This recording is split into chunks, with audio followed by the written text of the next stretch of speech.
Hey everybody, welcome to Hal Sparks Mega Worldwide. I have my hair back in a ponytail today. No panic.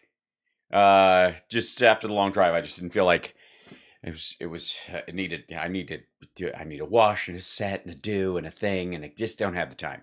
So we'll just I did get a nap, a bit of one. Chip insisted on it, which was lovely of him. Thank you, Chip. He wanted to curl up and cuddle. So he was basically just saying, okay, move it in, all right, and you're fine. And so, yes, Chip saved the day in that regard. And welcome to everybody. Glad you could be here. Now, the last time we were here together, the last time we saw our intrepid former current loser, former leader. I don't know. I don't know that I seek a leader in my life. That's another conversation for another time. You know what I mean? I look for a good president, but I don't need a leader in my life. I'm fine. Thank you. I am my own moral compass. But in this particular case, the last time we saw Trump, he was enlightening us on new technology, which I thought was, brilliant. It's worth a revisit again. So this is where is my mic on too high? Is it too loud? Is that what we're talking about? Okay, so hi Lazi, welcome. Hey Corrine. You guys saw this before, but it's worth revisiting. So he's explaining to us how they caught the people in Georgia. It's like baseball now and football. They do action replays in magnified Fortion. They have a fashionable magnified tape, and you can see just about everything. It's yes, that's called porn. What are you talking about? A fashionable magnified tape. I don't think enough attention was paid to that last time. It's been a joy just kind of living with that magnified Fortion. A fashionable magnified tape. It's just like in football. And it's like baseball now and football. They do action replays in magnified Fortion. They have a fashionable magnified tape, and you can see just about everything. Yes, those are my favorite kind of magnified tapes. These are the ones where you can see just about everything. Yes. Magnum Force foreskins. Let's just be abundantly clear. He is totally lost at this moment.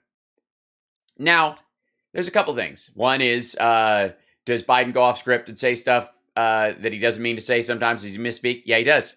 But he never told us he has the best words. This asshole told everybody he has the best words. And I think I have a duty, a responsibility, if you will, that as the keeper of the best words, that when he makes up a new one, we have to share it. So share the show, and then the little clip I posted from the day before yesterday, that we to put it right next to Kofefe whenever he has, because some of the best words that he has are homemade. He just makes them up from scratch. Yes, I alone can fix it. I have the best words. Oh, thanks, Can't Stop Lying. You rule. Hold on one second. There we go. Give us a moment, hanging out. How you doing today? No, gonna drop box, drop a box, drop a box. What? Drop a box. We're gonna drop and check the drop box. All right, in here, and then where to go? There it is. Audio draws, and then it has to be the modified. This never lets me do this. What's the date for the 9/21 10 skates? We're in the 10. Let's see when. Where is it? I don't have it. Let's see. Is that it? Oh, there it is. I think. Yes, here it is. Uh, oh boy. See, grab all those. We'll download all those. I have to add them to the show today. I just kind of have to. So, yeah, give me a second. Too good. Put this out here where I can open this file up. Hold on, go back to here. Fine. Whoops. Now it's taking its own sweet time. There we go. So I got to put this in. This goes in Trump's own file. He's got his own thing. Deep. Oh, just put those there. And action replays in magnified Fortion.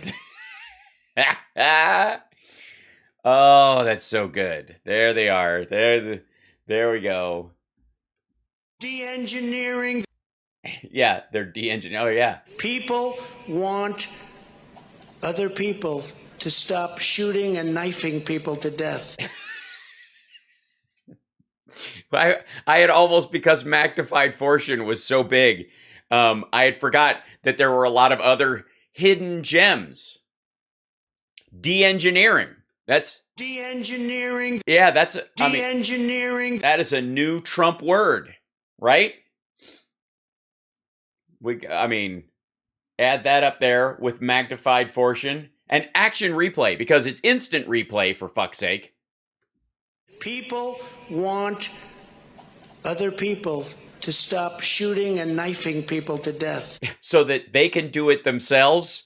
I want other people to stop shooting and knifing people to death, because I would like to shooting and knifing people to death. They're de-engineering. They do action replays in Magdified Fortion. Oh, God. Action replays in Magdified Fortion. I mean, that goes way up there with free healthcare for illegal look. And Burmecia. Yeah, I wonder if Burmecia has a R&D department that is working for action replays and Magdified Fortion. Action replays in Magdified Fortion. Fucking hell. So I think we need to start some sort of a, hold on. I got to go back to this. Give me 1 second. So I know this is way off topic, and it's like doing your homework during your book report, but what the hell? Who cares? Where is it? Let's go. Keynote. And we need open this sucker up. Let's see. Okay. Continue. Yeah, I just want a new one. Thank you. New document. Thanks. I'm sorry, this is gonna be so stupid. Something classy. It's got to be something. But yeah, this is good. They'll like this a lot. So let's see. Let me shrink this thing down so you guys can help me. So let's go in here to this, and you guys. So let's see. First, let's add Motang. Noun. Motang. Opposite. Whoops. I can type. Opposite of less tang. There we go. Whoops. Tang. Often found in Detroit. There we go. So there's one, right? We got that's our one. Let's quit. Shrink this guy down. Quit. Oh, quit.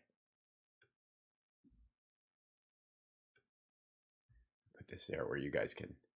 There we go.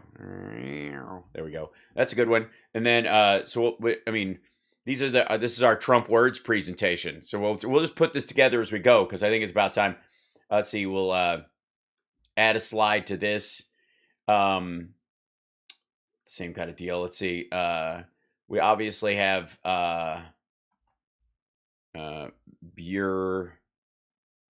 Mecia.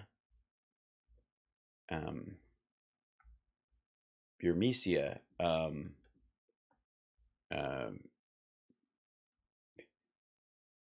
Like you corrupt Ukrainian. Whoops, I can spell.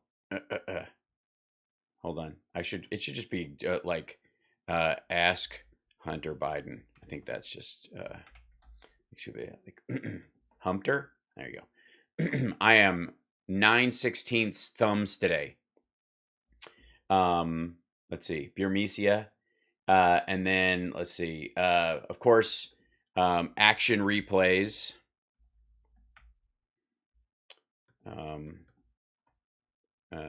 And instant replay that takes months. Whoops. And still doesn't show what you said it would. Something like that. Yeah, that'll work. Right? Use it in a sentence. We'll do that later. I'm just getting these together. Right. We have to do Kofefe. Right.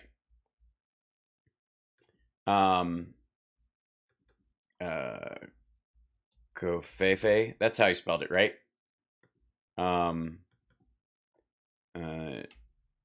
Noun / verb.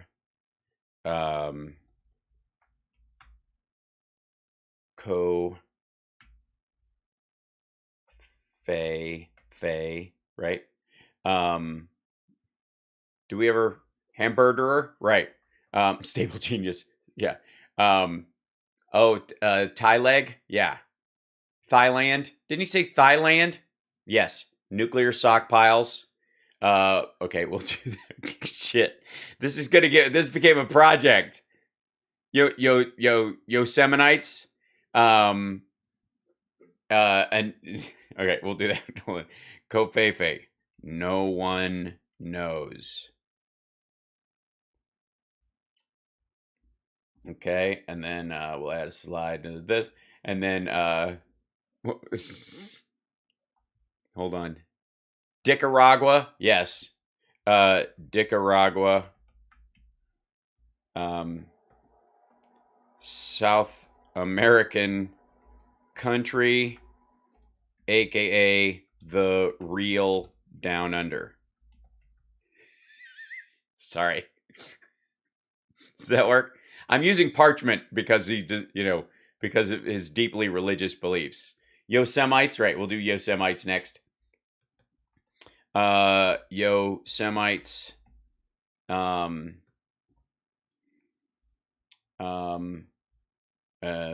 Jewish trees. Whoops. Jewish. There, I can't spell. Jewish trees. That are the only ones impervious to Jewish space lasers, and also the original name of the Beastie Boys. All right.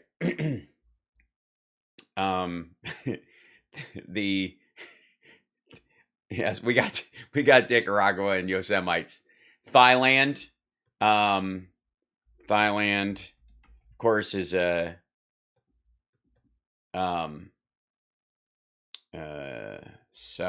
Southeast Asian country.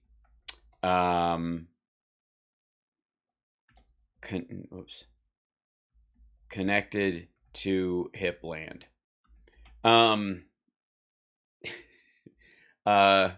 Let's see. Motang, yes. We did Motang. 2 Corinthians.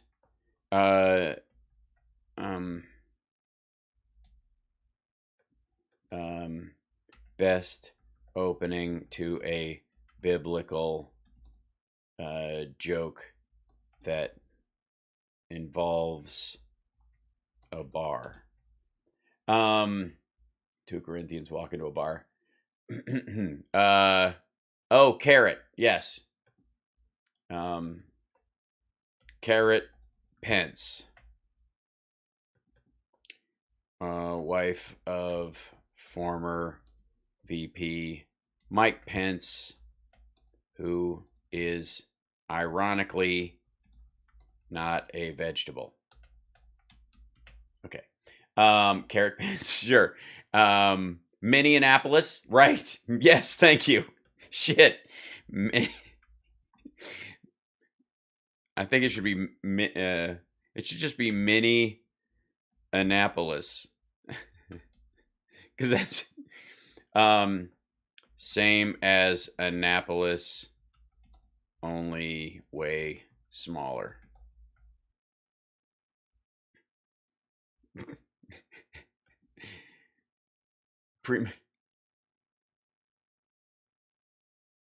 Oh, in Paradise, like Nambia, right? No sleep till Nicaragua. Oh yes, oranges, the fruit from which all things began. The oranges, you know, like the oranges.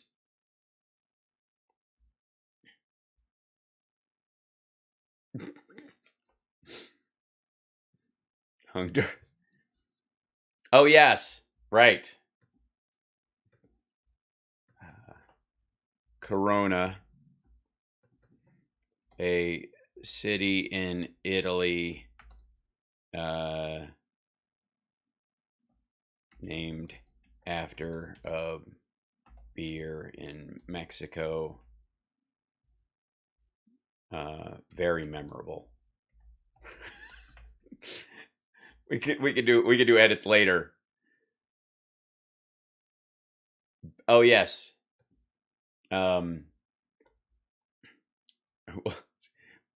Right, Brett Kavanaugh.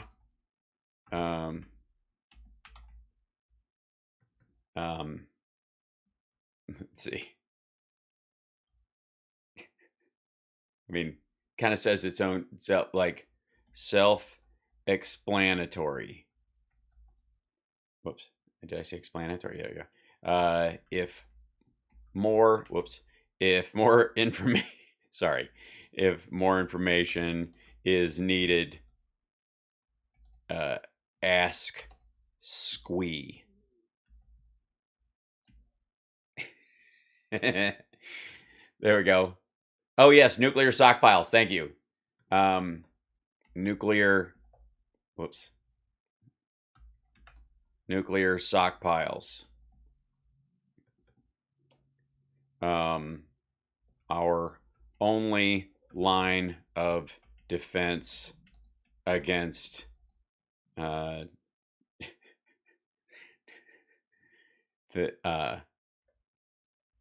North Korea's diaper pile. Whoops, Lorias.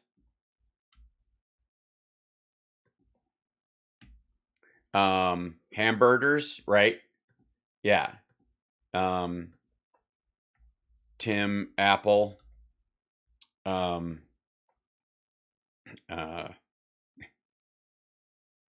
Guy from computer company who is also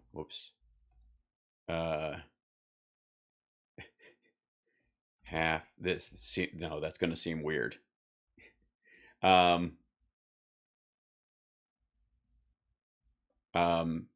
Perfect name for new head of tech company. Am I right?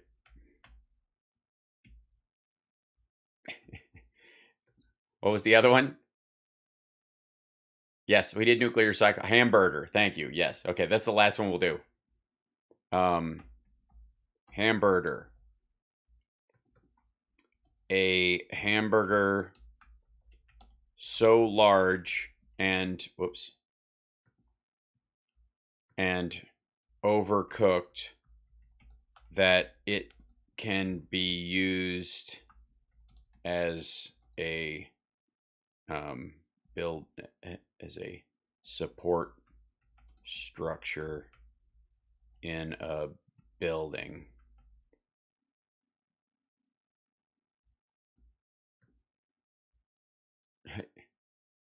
Oh, super duper. Hold on. Super duper. C hypersonic.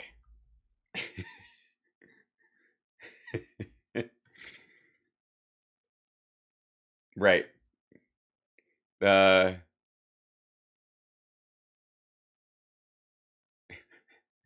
Bags of soup is kind of like, it's got to be the words he made up, you know, like all that stuff.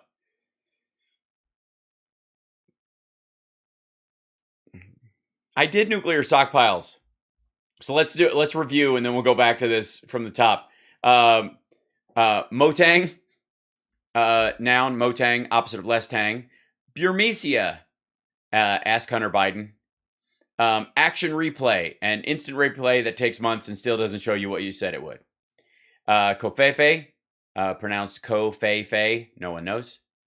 Nicaragua, this double typo, double. South American country, aka the real Down Under. Yosemites, Jewish trees that are the only ones impervious to Jewish space lasers, also the original name of the Beastie Boys. Thailand, Southeastern Asian country connected to Hipland. 2 Corinthians, best opening to a biblical joke that involves a bar.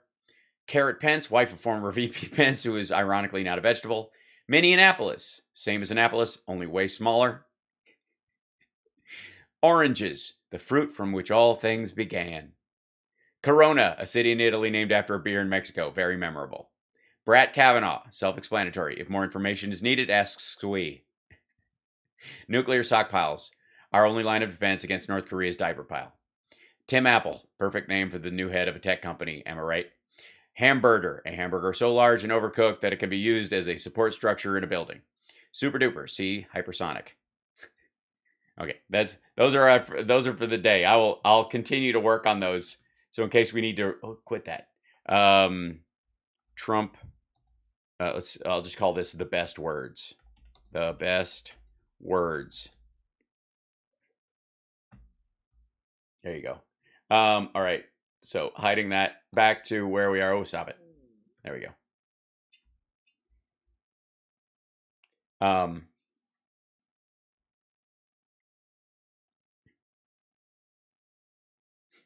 Who's Hal sending this to? I'm making this for us. I could do look.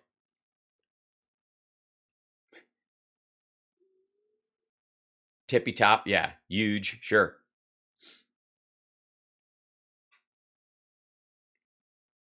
I hope you know I'm screenshotting all. Yeah, excellent. Thanks.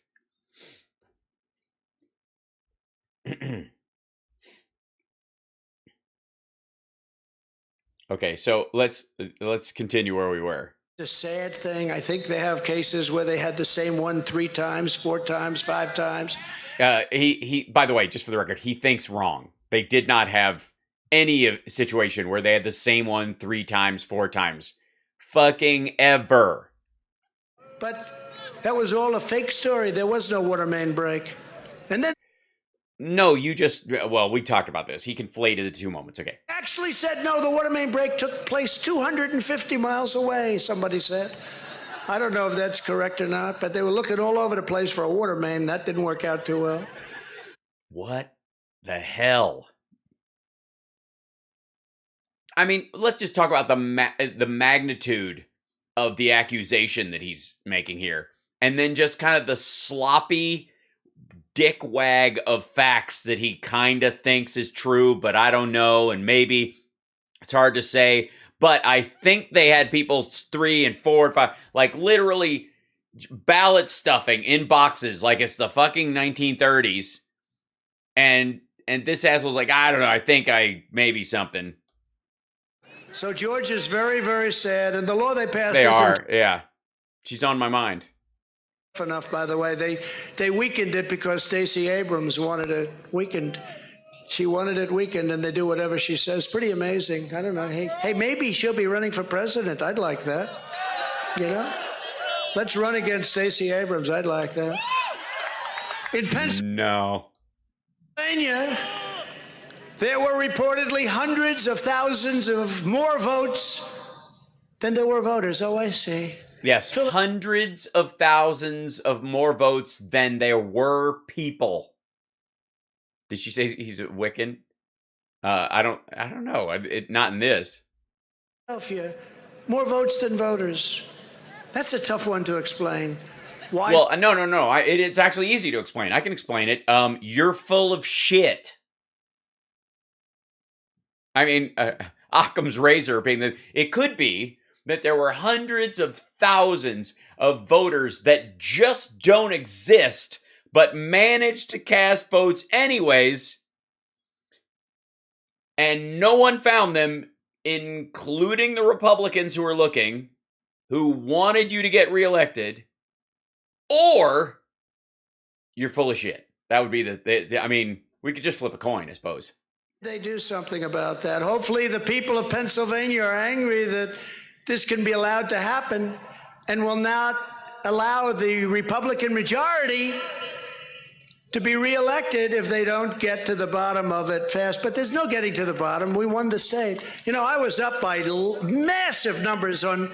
Before they started counting the Democratic votes. Election day. It was even... The news was saying, wow, what a big lead in Pennsylvania. I love Pennsylvania. Is that what they were saying? The news... I remember when Jim Acosta came on and said, wow, what a big lead in Pennsylvania. I love Pennsylvania.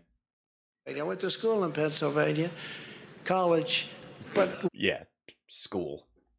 What a great state, and what great people.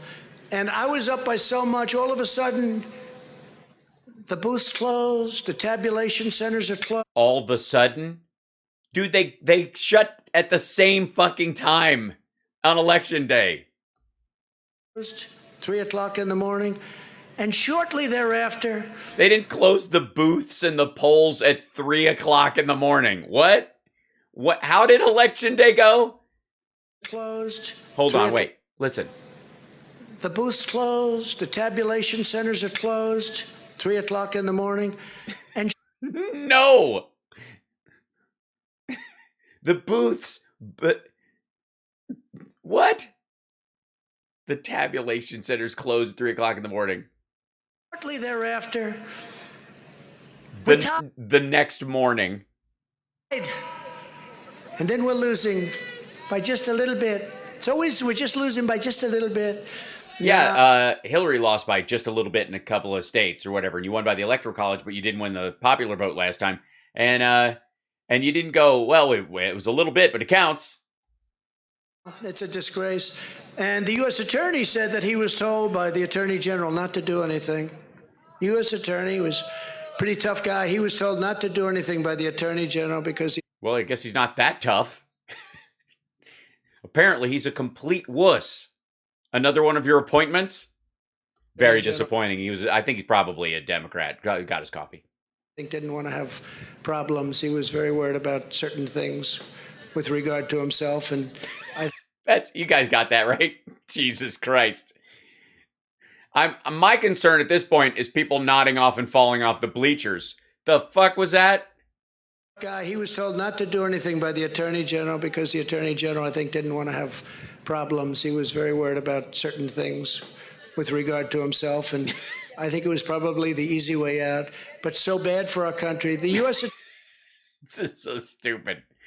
Of Philadelphia, in the Philadelphia area, said, I was told in writing, said I was told not to do anything, not to pursue it. And Philadelphia was so corrupt. Pittsburgh was very corrupt, they say. But who's they? You mean Lynn Wood and Sidney Powell? More votes than you had voters. That's a pretty easy one. We don't have to go into a lot of detail. That's a No. You've got to go into a lot of detail. If you say there are hundreds of thousands of voters that don't exist, you have to go into a lot of detail. That's a lot of detail. If it was 5,000, that's a little detail. If it's a couple of 100,000, that's a lot of detail. Not just who the fuck these people supposedly aren't. But secondly, I need detail on how they just let it happen. Everybody hundreds of thousands. Again, this goes to the whole, like, you got to have a manageable lie. But he can't, because every manageable lie that he comes up with doesn't sound like the slam dunk he needs. So he's got to keep padding the numbers bigger and bigger. And there's just no way out of it, because it becomes absurd at that point. Thank God. Thank God this man is as stupid as he is. If he had any brains at all and wasn't a complete loser, he would be able to fashion this lie into something that might convince someone who isn't an asshole who follows him all over the country wearing shirts with pictures of him with his head on Rocky's body.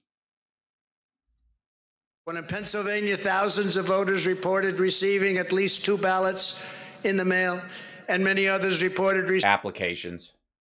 Receiving mail-in ballots without requesting them. They just happened to flow in. Well, yeah, there was a pandemic. You didn't have to ask for one. They were not planning on having a place necessarily when the election was starting to gear up. Remember, states weren't even sure you'd be able to go out fucking side when the election came around. And that takes a lot of processing to make sure that the people are getting their ballots. Or their applications, because they got an application, then they got a ballot, and then they just sent the ballots later because they just decided there's no way to cover it all. They can't cover the influx of mail, thanks to Louis DeJoy.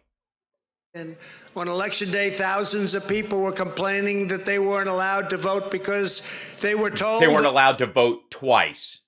We've been through this. Their ballot had already been cast. How many people, you're in Iowa, you had a good clean, you have a great governor, you had a clean, who happens to be here? Where is she? Where's your governor? Stand up. Stand up, Kim. Great governor. I'll be introducing you. Yeah, we'll skip that part. Nobody gives a shit. But no, she did a great job. Kim, if you had more votes than you had voters, would that bother you? When they say...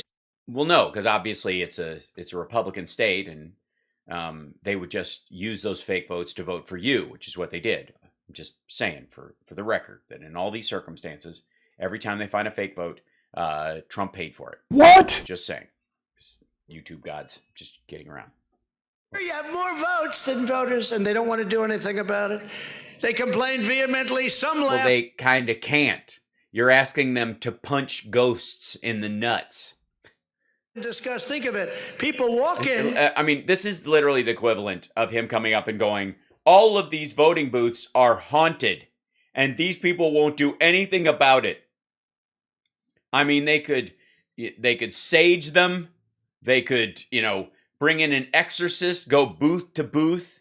My voting machine was haunted. Slimer from the Ghostbusters crawled out of it, and the Secretary of State will not do what's right for this country.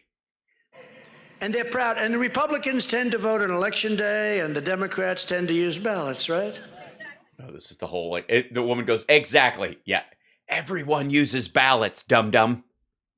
Maybe they're better off using ballots the way it happened, because it was a shocker. But people would walk in, and they were proud people. They don't want anybody playing with the ballots. They don't want anything to go wrong. So I'm going to vote. Yes, proud people. Wait till this story ends, because he always tells the same fucking stupid story. They have proud people who came in to vote because America, man, it's America. I'm ready to vote for America. And then they roll in there and they go, you already voted. And they're like, no, I didn't. I didn't mail in a, what? Yeah, you can't vote twice. That's illegal. Would you like a provisional ballot? If we find out somebody voted in your stead, we'll look into it. No, it's not. No. On Election Day, they get up and they get out and they vote. And they go and they say, I'd like to vote. I'm sorry, ma'am. That woman has a very deep voice. I'm just saying. I voted. I haven't voted. I just came here. No, ma'am, I'm sorry you voted. This happened by the thousands and thousands. Yes, because you told your supporters to vote twice. And you know what? Some would walk out laughing in disgust. Yeah, that's how you would react. Someone stole your vote, a felony on multiple levels, sent like a four, insofar as I know, 4 felony counts of minimum 5 years each. And maximum, probably. It's probably maximum 5 years each, and now that I think about it. But so 20 years, maximum sentence. Minimum, you're going to get $100,000 fine, or, you know, across the board, 25 each and whatever. And they go out and they go, yeah, did you voted already? And, no. Someone else stole my vote and voted in my stead. Well, would you like a provisional ballot? Would you? I mean, we can call the Secretary of State's office right now and let them know if this is happening. Nah. I mean, I got up this morning and did my hair, and I'm just gonna walk out laughing in disgust. Ow! It's very hard to laugh in disgust. Some walked out crying. Yeah, you know what they didn't do? They didn't report it to the authorities. They didn't do a provisional ballot and then bring up the case later. No, they just did I don't know, I think. Yes? Hi, Chud. What's happening? Look at you talking up a storm. Chud's talking, guys. What? Did you get enough food today? What's going on? She just snorted at me. You want to say hi? Hold on. This is not as easy as lifting up Chip. Come here. There she is. Yeah, she's a bit. Chud's a whole lot of woman. Oh, she's a good kitty, though. Hi. Oh, she'll go to sleep right there with just that scratch right there. Oh, that's the spot. What are you doing, Wheezy? You okay? Did you have fun? You all right? Was I making too much noise? Am I waking you up? Yeah, that's Chud, everybody. Oh, okay.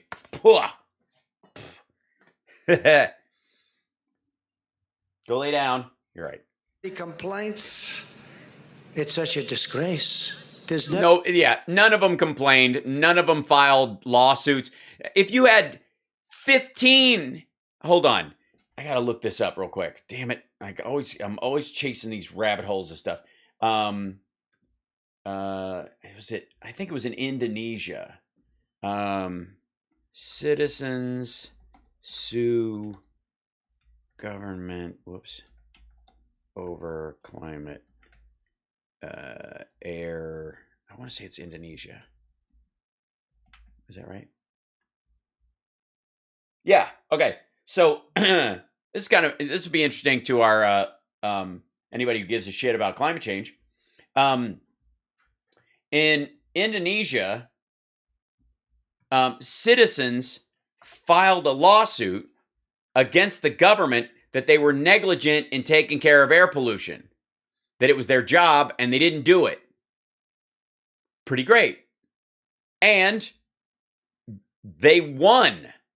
And, you know, it sounds like when you say citizens sue them about the air quality, yada, yada, like it must have been like the nation. The 32 plaintiffs did that. There it is. 32 people, 32 Indonesians sued their government on behalf of the citizenry because the government wasn't doing anything to handle pollution and it was killing people and making people sick. 32. Do you understand what I'm saying? 32.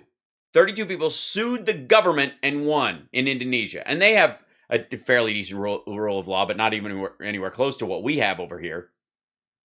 But they sued them to attempt them to compel the authorities to take action against severe air pollution in the bustling metropolis of Jakarta and its surrounding an area home to more than 30 million people.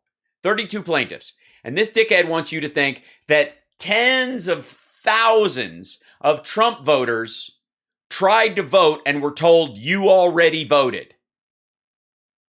Where's the class action lawsuit? Find me 2 of these dumb son of a bitches that have actually filed a lawsuit in any of their own states, much less across state lines. If this is anywhere, again, this goes to like the fathomable lie versus the like just the absolute pulling it out of your ass. Here's an artist's rendition of Trump's lie development process. I took this picture when I was in China.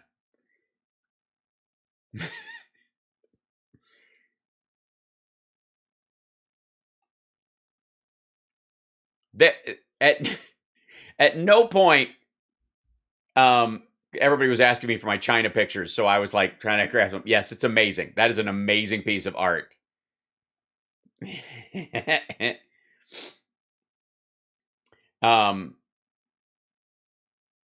Just horrifying. Just awful. That is, yeah. They don't like a gas. They don't like the gas. So,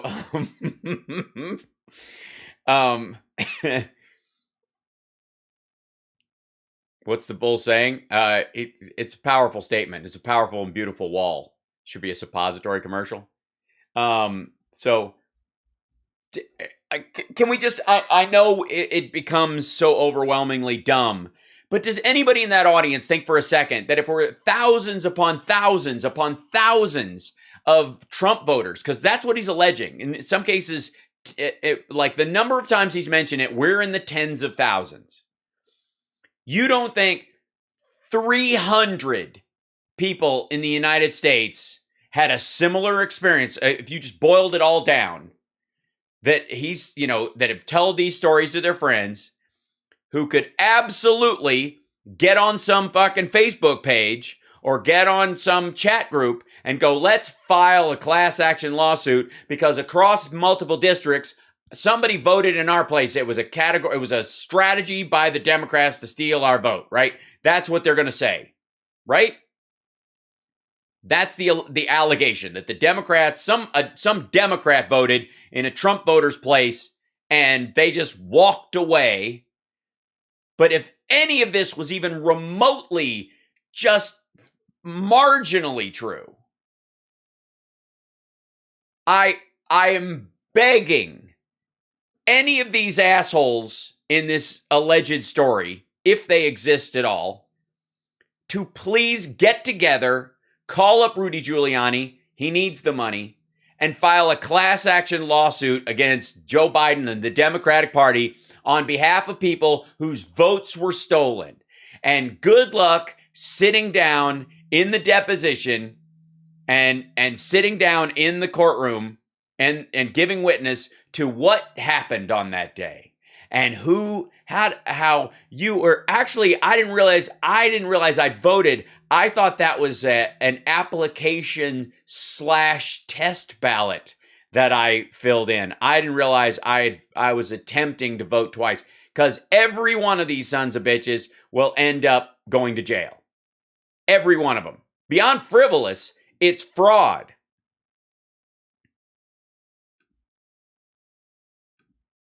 Anything like this ever happened in our country? Yes, nothing like this ever happened in our country. It still hasn't, and it's not going to happen. Just moronic. And I think everybody has a good idea. Who got those votes? Do you ever see some of those so-called lock boxes? I call them unlocked boxes. 97%. Oh, unlocked boxes. We got to add that to the list. Son of a bitch. Hold on. Let's see. All right. Let's scratch this down. Hold on.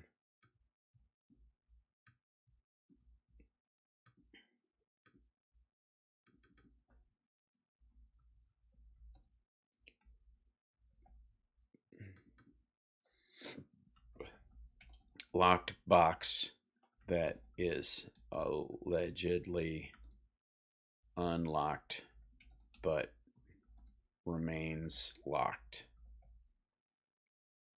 That works. Unlock boxes. And I think that should be one word. Or hyphenated? What do you think? Hyphenated? No, that sounds like they're together. It should just be one dumb word. That works for me. Okay.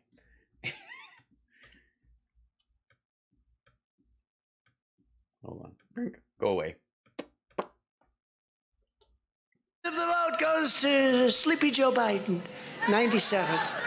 I said, you know, I did really well in that state. I don't think I only got 3%. You got to look at You got 3% of the people who voted by mail in an all-black district. Which is a fucking miracle that you got 3%. boxes. You have to look at the tabulation at the numbers, the unlocked boxes. In Michigan, yes, look at them, and you will find if there's any discrepancy at all, when you look back through it and you fix it, you will find fewer Trump votes and more Biden votes, guaranteed every fucking time. Legislature found that over 300,000 people were listed on the voter rolls, even though they hadn't voted in over 20 years. Oh, and again, huh? So I'm sorry, why didn't they use these magical voters in the last election? You mean they re-registered because they hadn't voted in a long time, or every time they tried to vote in their district, there were very few machines, and the machines were broken, and the lines were long, and they had to stand in line for 5 hours and all this shit. But now they can vote by mail. Fucking A right. Detroit, which is known as the single most corrupt election venue in the country for many years, but nobody wanted to look at that. There were many more votes than there were voters. And if you saw the percentage of errors on the vote, it was almost infinitesimal. We talked about this one where he means signatures. Same number of shaky signatures because it's the same number of old people. Hundreds of thousands of more people voting by mail, and therefore the percentage of people who can't sign their name is way smaller, even though the exact number is the same. 4 years ago, when you didn't have all the mail-in ballot and all of the, it wasn't like it was this time. Yeah, when old people had to go stand in line in sweltering heat and I guess for what, 5, 6, 7 hours? Not in your district. 4%. This year we had none with mail-in ballots. They had almost nothing. And then it was under 1% because there was a huge number of mail-in ballots compared to previous years. Listen to people, and they say Trump can't pronounce infinitesimal. Yeah, well. No fraud. There was no fraud. Over 40 years, bellwether counties. All right. We saw the bellwether county stuff. I'll skip Wait, what was that? Has ever done that. 18 out of 19. Oh, that's the hit. Look how angry and sad he is. This is beautiful. You win. I won 18 out of 90, the most any president's ever won. 18 out of 90. I won 18 out of 90, the most any president. Oh, he won 18 out of 90 bellwether counties. That's amazing. You win. I won 18 out of 90, the most any president's ever won. 18 out of 90. Right. Think of it. I'm trying to think of how a country could, our size could have 90 bellwether counties.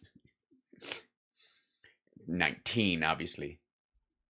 27 out of 27 toss-up House races. We won all 27. Right, because independents voted against you and for the Republicans because they thought they were voting for a balanced ticket. Say, well, the people in the House were more popular than Trump. No, I made robocalls for them. I made calls for them. You made robocalls for them? You must be exhausted. I made robocalls for them. I mean, if that doesn't turn something, I mean, it's... Hold on, let me see. Do I have... I'm always going to be just chasing some silliness, aren't I? Just during my show, this is just how it's going to happen. And let's see. Do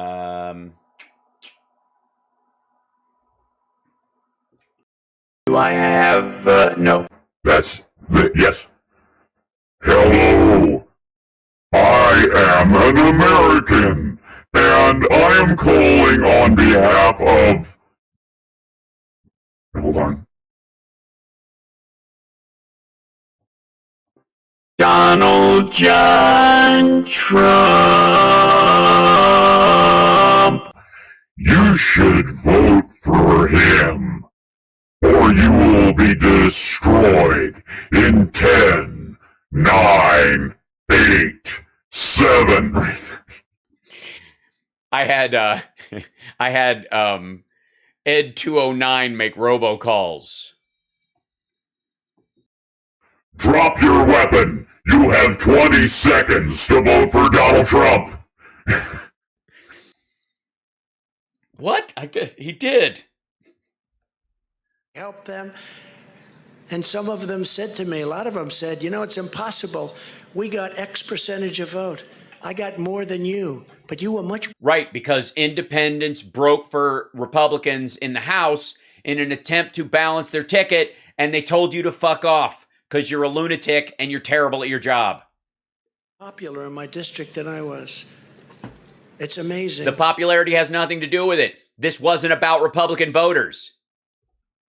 That's what happened to our country. I had numerous calls from people saying, sir, it's not possible that I beat you. Sir, it's not possible that I'm going to continue to call you sir. Can I go back to calling you Donald? There was no way that I beat you. This election was rigged. They said that. This election... Well, yeah, they're kissing your ass because they have to run every 2 years. ...was rigged. Optimus Hal. Thank you, Raphael. No presidential candidate has ever lost an election while winning Florida, Ohio, and a place called Iowa. He's got that weird side coke bite right now. He's doing that. He's ending all these things. And I can't tell if it's just to hide his jowls or if it's just he's clenching because he's pissed. Candidate has ever lost an election. Hold on. And no presidential candidate has ever lost an election while winning Florida, Ohio, and a place called Iowa.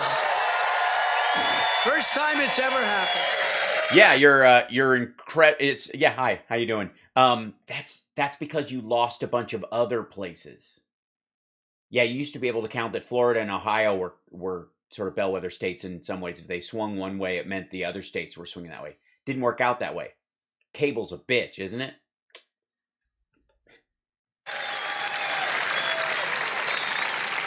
So think of it. Think of it. Okay, we're thinking. Think of it. In the history of our country, if you win Iowa, Florida, and Ohio, no... Asshole, there's 50 states. The fact that you would even expect to win because you cleared 3 states is fucked up and shows the problem with the Electoral College. Nothing exemplifies the problem with the Electoral College more than the fact that people are like, if I clear these 3 states, fuck everybody else. President has ever, if you win that, you don't lose. Never happened. All these elections, so many years, never happened. Thank you very much, Iowa. We love you. Thank you. And his jaw is just getting further and further to the right. You notice that? Like this, you have to remember, whenever you're watching something, whenever you're watching a speech or commercials especially, which is really what this is a commercial. Make no mistake, rallies in themselves are like long-form, semi-improv commercials, right? They're auditions in that way, but this isn't even that for that. This is a fundraiser, so it's just to raise money. This is basically he's basically like a traveling Kickstarter account project. That's what this is. What are you really watching?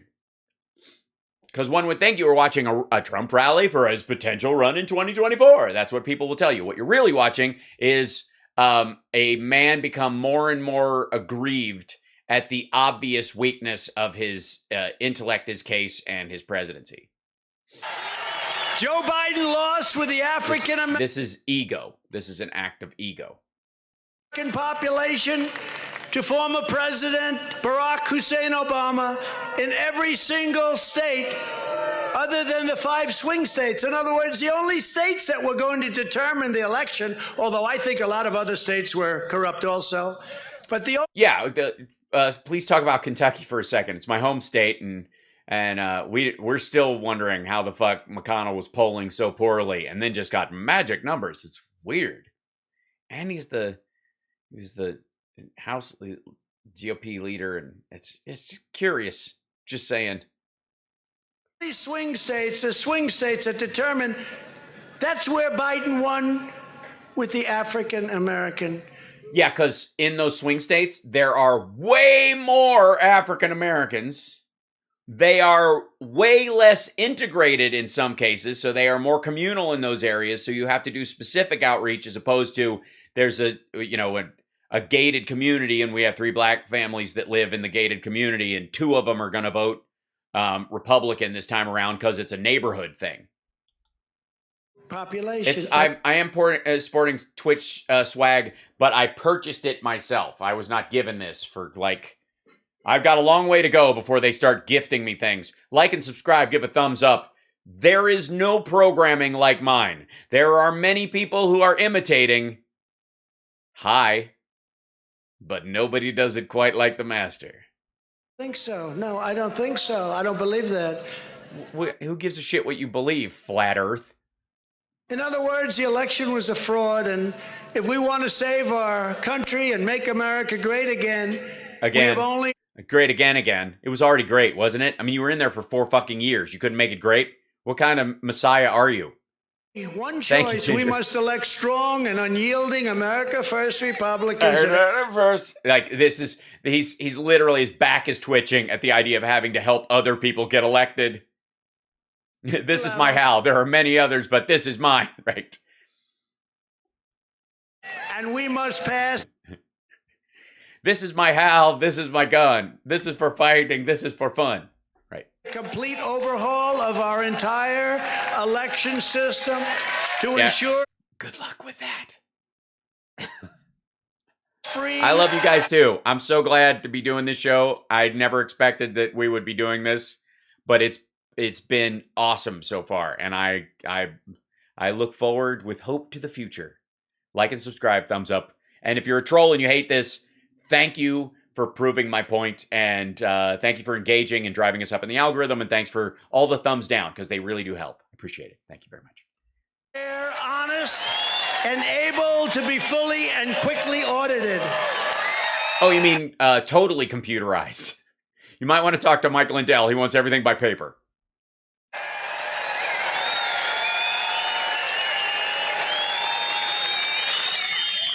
You know, I tell a lot of these Republicans in I tell a lot of these gigantic lies. Congress and all. Thanks, Gambit. They don't want to get involved. And I say... Yes. Gee, I wonder why. When you have such a compelling case and hundreds of thousands of examples. I mean, I can't go into it right now. But hundreds of thousands of examples of how it just could be turned over any second. Just all you got to do is just look at it. It's right there. I mean, don't look very long, because then you'll go, what? That's not true. Go ahead. Let's go. Go. Thank you. Thank you. The man is fading in front of us. Christ almighty. Well, you got him. Congratulations. I think you should just bum rush the stage and give him a hand job right now. Just everybody. Just go for it. You know what? He needs it. He needs the lift. I mean, it might take you a while because the magic's gone. But, just go for it. Yeah, look at this. This is what you have to understand. God damn it. The news is all about this. Oh my God. He is violence, and there's these monsters, and he's going to lead these people to blah, blah. It's the same assholes at every rally. These people, they deadhead to each one of these stupid things. He recognizes them.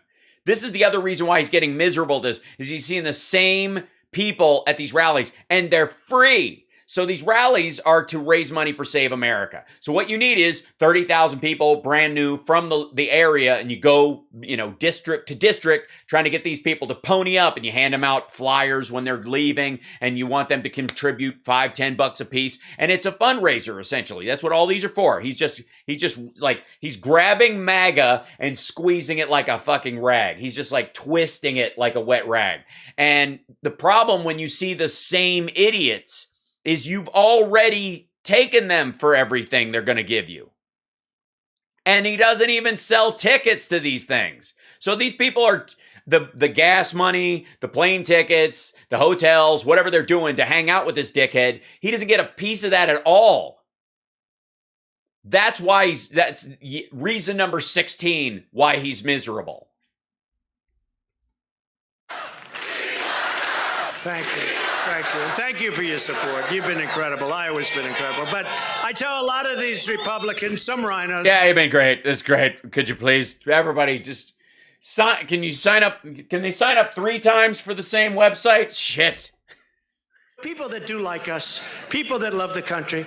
Sir, think to the future. You should. The people who love our country are apparently condescending assholes who talk to him like he's a toddler. Is he just completely surrounded by preschool teachers now? Go back to the past. You have to think, I say, I've been doing this stuff a long time now. Not as long as most of them, but for a long time. And I'm telling you, the single biggest issue, as bad as the border is, it's horrible. Horrible what they're doing. They're destroying our country. Don't get distracted. Tell them what the main thing is, which is keep relitigating 2020, and until all the machines are thrown out, none of you are voting. Jesus. That is the single biggest issue, the issue that gets the most pull, the most respect, the biggest cheers, is talking about the election fraud of 2020 presidential election. Now, follow me on this. It could be that is an incredibly popular conversation point. It isn't everywhere else. But it could be that. Or it could be that you are talking to the same QAnon dickheads every month.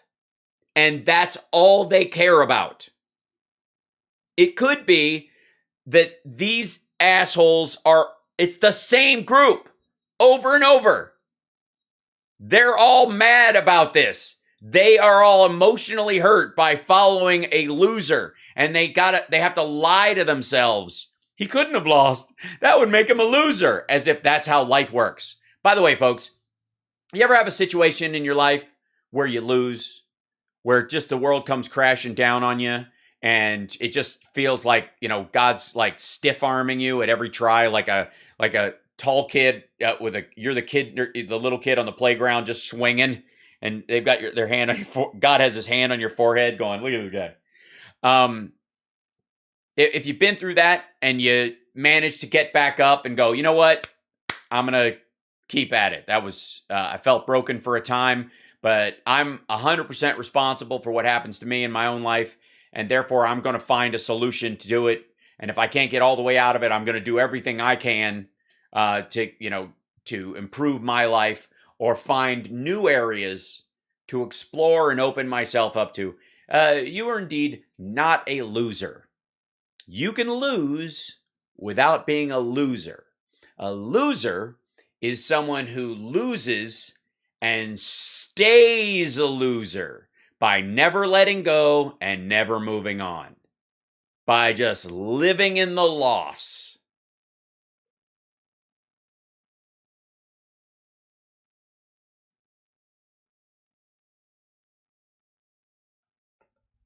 Nobody's ever seen anything like it. And these guys will say, and they mean it. You have some bad guys, and then you have the Democrats. They don't want to be caught. A lot of the steal, a lot of what they do is they don't want to talk about it because they know we're so close. They don't want to talk. And when they say cancel and cancel culture, you know why it's canceled? It's not canceled for any other reason. It's canceled because they don't want anyone talking about the election. I see. So someone who loses their job for being a bigot at a Safeway, or when you know, Milo Yiannopoulos can't speak at a college campus because of his remarks about like older men and underage boys being the first step in, you know, in in every gay man's life and experience themselves. That's the reason that guy got canceled or something. The reason they're after Dave Chappelle right now is because no one wants to talk about the election. I'll bet you their damn cameras went off. They don't talk about it. They don't write about it because they know they got caught. No, they didn't get caught. If they got caught, you would have something. You got nothing. They know they got caught. All you have to do is listen to the numbers. I listened to the numbers. You don't even know what the numbers are. And remember what I said. Arizona Well, you repeat it enough, I suppose. was more honest than the other states, in my opinion. Much more honest. Yes, it was much more honest, especially when they looked at it and they found out that you lost 241 votes and Biden gained 88. You lost by more Than some of them. But the single biggest topic that they want, people that love our country, because they said, you know, if you don't solve this, people aren't going to vote in 22 and 24. Oh, I know. Look, this is very difficult for me. You guys know this is emotional for me. I have a hard time with this. I would like to say right off the bat that regardless of how you feel, or what your political motivation is, or what side of the aisle you are on, or whether you're a one-issue voter or a complexity voter like I am, you need to vote. Everyone in this country needs to vote. Every American citizen with the right to vote needs to vote. You need to vote every election. You need to vote we have elections every 2 years in this country. Vote every fucking time. And you need to pay attention, especially to judges and stuff like that. You got to give it your due diligence. It doesn't take much. It's about a week out of your year every other year. You can do this because it matters for your country. And if you're a Republican or an independent, whatever the fuck that is, or a Democrat, because I don't know what an independent is at this point. It used to be kind of like, I think for myself. And now it's just like, I voted for Trump, but now I'm embarrassed. Right. I'm a Republican. Right. I'm a registered Democrat, only voted Dem my entire life. Very proud of it. Because of choice, actually. So, you know, because I paid attention. They side most with my views and my ideas and the plans that I think would be best for the country. And also, every time a Democrat's in office, the country makes more money. Anyways, and since I'm in one of those careers where people need to have extra money in their pocket that they can spend on things that just make them feel good, like comedy and movies and music and that kind of stuff, that I want more abundance for more people. It's me at my most selfish. So allowing that to be there, then more people have more opportunities to go to more movies and more live comedy shows or to super chat. Right? What the fuck good is it for me if 90% of the country is broke and 10%, what am I going to perform on a Saudi yacht like Beyonce or some shit for a $200 million payday or some ridiculousness? Who lives like that? It's gross. Point being, though, is I need you to know this. I need to say this right out of the gate. That I want everyone to vote. I am the anti-Paul Weyrich and everyone that can legally vote, every citizen of America who is 18 years or older, who is not currently sitting in a federal prison or a state prison for a felony, violent crime or fraud, should be able to vote and should make it a point of voting because you give a shit. Everyone, even if you totally disagree with me on every front, you should vote every time. However, part of me is enjoying watching this asshole stampede his people away from the voting booths.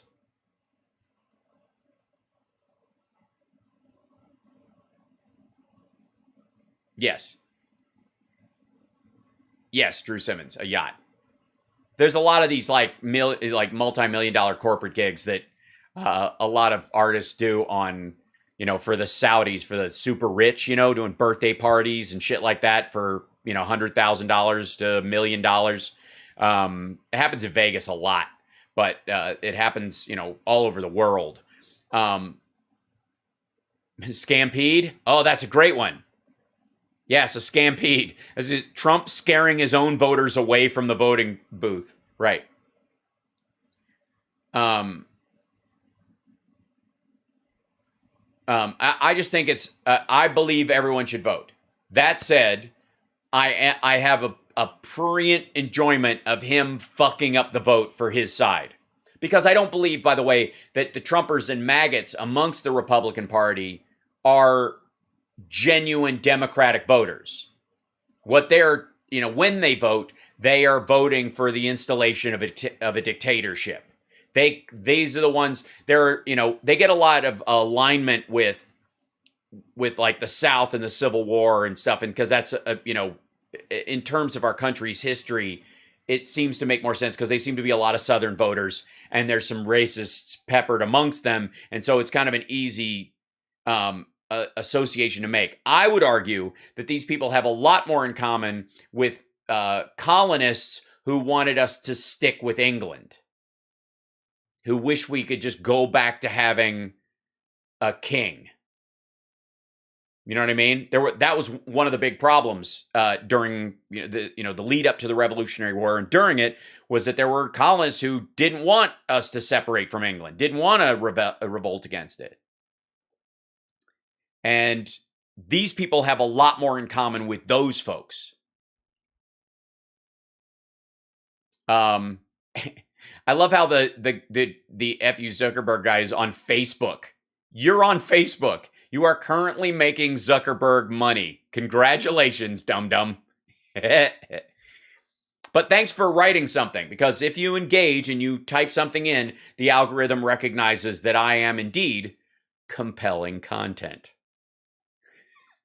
Not my words, theirs. They don't want to go through this again. When we have numbers, when I go to Arizona or Pennsylvania, Butler, Pennsylvania, I had 58,000 people show up in a small town in the middle of Pennsylvania. Yes. Half of them are locals, and the other half are the dickheads who follow you all over the country. Just before what do you think of three parties? Right now, there are no three parties. There's two parties. And in the Democratic Party, there are factions large enough to recognize within that. You can have a full conversation from conservative to liberal in a genuine governable sense within the Democratic Party. The Republican Party is off the map. I mean, the fact that they are followers of this guy who support Jim Jordan, the captain of the look away while wrestlers are sexually assaulted, and Matt Gaetz, who's literally basically lawyering up against sex trafficking charges because he brought an underage girl across state lines to give her drugs and have sex with her, while these idiots still are like, but Pizzagate and emails, right? It's they're off the deep end. In the Democratic Party, as much as it might be frustrating that there seems to, that one side or the other is sort of eating the conversation, depending on where your perspective is, the reality is that that's democracy. What you're seeing in the Democrats working out the bill, for example, that's democracy. That's how it works. And I'm okay with that. I don't expect to get everything I want in a democracy, but I do expect there to be an honest conversation and the people involved all give their reasoning instead of, like blind filibusters and anonymous holds, which are the current methodology for governmental control that Mitch McConnell and the Republicans use. Vote. And I said, it's not possible to lose this. That's like the ultimate poll. He would go there and he'd have 8 circles and he couldn't fill them, so the press would stand there. They couldn't fill 8 circles. No, those circles were for the press. They weren't rallies. We had 58,000 people. I go to Arizona. I went twice. We had 38,000, 42,000, I think maybe even a third time, well over 40,000. And Oh, okay, so it went down the third time. That's interesting. So, first time you went there, probably 2016, 38,000. Then you go back, it's up to 40,000 because you've gathered some, steam, and there's obviously a lot of unemployed people who are caravanning across the country doing their redneck version of Nomadland. So they all went because they got nothing better to do. And then because you fucked up the pandemic so bad that we just had to tourniquet most of the American business community, and then you went back again, and it dropped by a couple of thousand. Huh. Now, maybe it wasn't because they lost interest. In all fairness, it might not be that he lost 2,000 people because they disagree with his plots. It could just be that he's killing his own fucking voters with these idiotic super spreader events, and he doesn't give a shit. And these people were all Herman Cained. I hope not. I left, I said, not possible to lose. And then all of a sudden you lose just by a whisper. No. Yeah, there's millions of people in the States, stupid. I don't give a shit I don't care if you have 45,000 hardcore followers. At this point, if his methodology was how it worked, then Justin Bieber would be president right now. And again, or any number of high-level YouTuber Twitchers. Because those assholes, if they just decided, I'm going to be in the middle of a fucking cornfield on Wednesday at 9 o'clock with very little warning, if they announced that on Monday morning, there would be 100,000 teens and their parents in this fucking cornfield. Yes, Fish would be president. Yes, well, that's what I'm saying. They're deadhead. Yes, PewDiePie would be president. Exactly. Because any of them could do this. They just wouldn't, because it's a recipe for fucking disaster. Because here's the thing. If you gather a bunch of assholes in a cornfield like this, eventually you either have to militarize them or sell them something. Like religion. You have to actually start preaching. Send them off with a mission. Otherwise, they're going to turn on you. Months to accumulate with Democrats and rhino Republicans in the way of every single step we take. They're in the way. We got them by surprise. We all got them by surprise in 2016. And they said, we'll never let this happen again. And you were president for 4 years, and you couldn't stop the election from being stolen from you by 9 volunteers in one black county in Georgia. That's gotta hurt. They worked hard for 4 years, and yet... Hal Sparks, are you trying to tell us our cult is going to have to meet in a cornfield at some point? Maybe. It's possible. Welcome to the real world. Ladies and gentlemen, welcome to my underground lair. So, we did far better in 2020 than we did in 2016. It was... Yes, and Joe Biden did far better than Hillary did, who beat you by 3 million votes. Now, you can tack it up to sexism. You can tack it up to the decades of attacks against her and the fact that the Republicans put a target on her back the minute she pushed S-chip, all that stuff. But whatever it was, or the fact that you just, quite frankly, got your ass handed to you in debates. A rigged election, And 600,000 dead. It's very interesting. A reporter from one of the people standing back there, big one, on the liberal side, said, a reporter standing back there. So this is allegedly someone who's at this place? One of the people. Hold on. From one of the people. All right, hold on. Rigged election, it's very interesting. A reporter from one of the people standing back there, big one, on the liberal side, said, what was the difference between 2020 and 2016? I said, yeah, no one's there, by the way. Is it someone from Fox? Yeah. No. The only people covering this are fucking Newsmax, the local news, which is where if NBC or CBS or ABC or Fox want to pull clips, they go to the local news in Butler that had a camera there and shot the whole fucking thing. They just license a piece. They don't need to go. primary difference was I did much better in 2020 than I did in 2016. The rallies were bigger. Even C-SPAN pulls the local, whoever that, the affiliate or a freelancer. The enthusiasm was even greater, if that's possible. And we got far more votes, almost 75 million votes, more than any sitting president has ever gotten. And yet, last time we got 63, we got 12 million more votes. No president in history has ever gotten. Somebody told him if you get 64 or 65, you got it locked up and you don't. Many more votes from the time before. Not even close. So we got 63 million in 2016. I was told by the best pollster, supposedly the best pollster. I won't use his name. Rasmussen. Because you have other good pollsters, but you have mostly really bad pollsters. Evil pollsters. Crooked pollsters. Crooked pollsters. Do you plan on voting for Joe Biden? Or do you plan on voting for serial rapist Donald Trump? Now stare into my eyes. But they came to me and they said, sir, you got 63 million votes. If you get 64 million votes, you can't lose. If you get 65, it's over, sir. Sir. No, they were calling you Donald at this point. 75 million. Probably I got 85 million, but who the hell knows? I know. You didn't.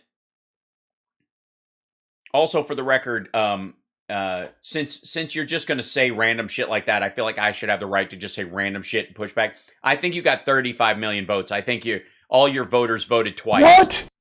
And I'm sticking by that. Every time he brings it up, he loses votes. Every time they look, he does, so I'm just sticking to the trend. What? And we lost, they say. I say... Yes, they and I and the world and reality.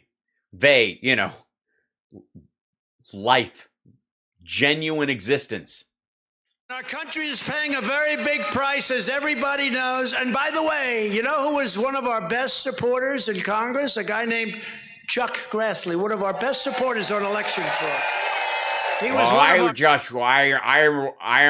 wasn't going to run again, but now that I'm running again, I got to come out here and do this dog and monkey show that you're doing here every time. Chuck Grassley is my favorite congressperson / character that has to be removed from an old movie for being too racist so they can show it in a school. Well, I've never seen anybody. I don't know why they'd even move here. He's not. I'm not saying he's racist. I'm just saying he's got that. He reminds me of the guy in Blazing Saddles. Because I have something very important to say about him. But he was one. Oh, poor Chuck. The dread. Don't say anything important about me. Don't say anything important. Don't, because what you think is important is really horrifying. Write these letters, and when Chuck speaks, were you lying? Did you leak? And he's actually trying to be nice, but the voice is so tough, he scares the hell. Remember, he scared the hell out of Comey? Did you leak? Yes, I did. I'm sorry. Is that how it went? I must have missed that part. Yes, everyone's scared of Chuck Grassley. How are you there? Let me ask you a question, son. Do you feel lucky? Cause I got a brand new deck of cards in a bridge game that's calling my name or whatever. We'll play for hot pickles. You ever play for hot pickles? Better than cash. We put a big jar of spicy pickles in there. You win a hand. You reach into there. You pull out a pickle. You eat it. Start playing again. The game's over when the spicy water has disintegrated the cards. Like Perry Mason. Yeah, exactly like Perry Mason. Wasn't he? He was on the defense, but okay. As everybody here knows, my new slogan was going to be... Shit. Was going to be... Oh, God. But it was terrible. Sounds like Jesse Ventura. No, absolutely not. Jesse the Body Ventura sounds nothing like that. Make America... Remember this. Remember? It was supposed to be something a little different than Make America Great. It was supposed to be Keep America Great. But America's... CAG. Yeah, we remember CAG. It didn't work very well. CAG. It's, it's like MAGA, but if a cat coughed it up. Great right now. So we're using the same slogan, Make America Great Again. And we may even add to it, but we'll keep it. Make America great again, because we already did it, right? We're going to make America great again. Just a masterful. I mean, honestly, this is like watching a Mad Men short film on the masterful control of language here. The best words. Some of the words are so good, you gotta use them twice. Make America great again. MAGA. MAGA. MAGA. MAGA. No, I had a whole big deal, and it was all good, and Yeah, again, more of the greatest words. Make America... Listen to this shitty pitch. America great again. Shit. Again, because we already did it, right? Yeah. Make America great again. Yeah, I mean, it only lasted 8 months, and apparently, like, one old man and a couple of women from, like, New York and Minneapolis can fuck up the whole thing. So, great, right, is the idea. Listen to this. No, I had a whole big deal, and it was all good, and Yeah, totally. I mean, what an orator. I mean, who wouldn't follow this man to a pineapple farm? Just going to be Keep America Great, because we made it great. Our military was rebuilt. Our economy was great. Our job numbers were the best. We had the best. We had the highest death rate we've ever had. And then COVID. 9 months, little more, they've destroyed our country. So I can't say Keep America Great. So I'm back to Make America Great again. Again. / comma, again.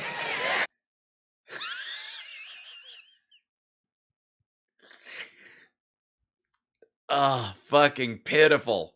/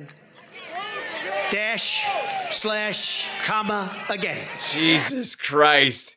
This is so labored and pathetic.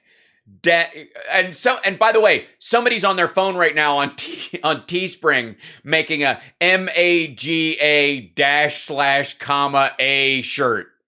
Watch these fucking hats. They're just gonna have to have like an addendum on the side of it, like a flap. You're on the Make America Great Again hats. The bill goes like this and folds over sideways, and then the letters just continue off the side.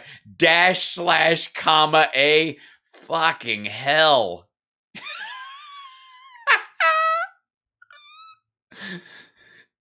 Oh. So I can't. And this is the rousing end of the speech, by the way. Keep America Great. So I'm back to Make America Great again. / comma, again. Oh, it's pitiful. Jesus Christ. / comma, again. And there's going to be like, just like the Kofafi shit, they got to lean into every fuck up he makes. So I'm certain at some point there's somebody out there, People want... Hold on, wait. Action replays in Magdified Fortion. Right. Make Magdified Fortion great again. Make America great again. I don't know. You know what? Fuck it. I was ready to dive in, but I can't. I was not. What do you like better?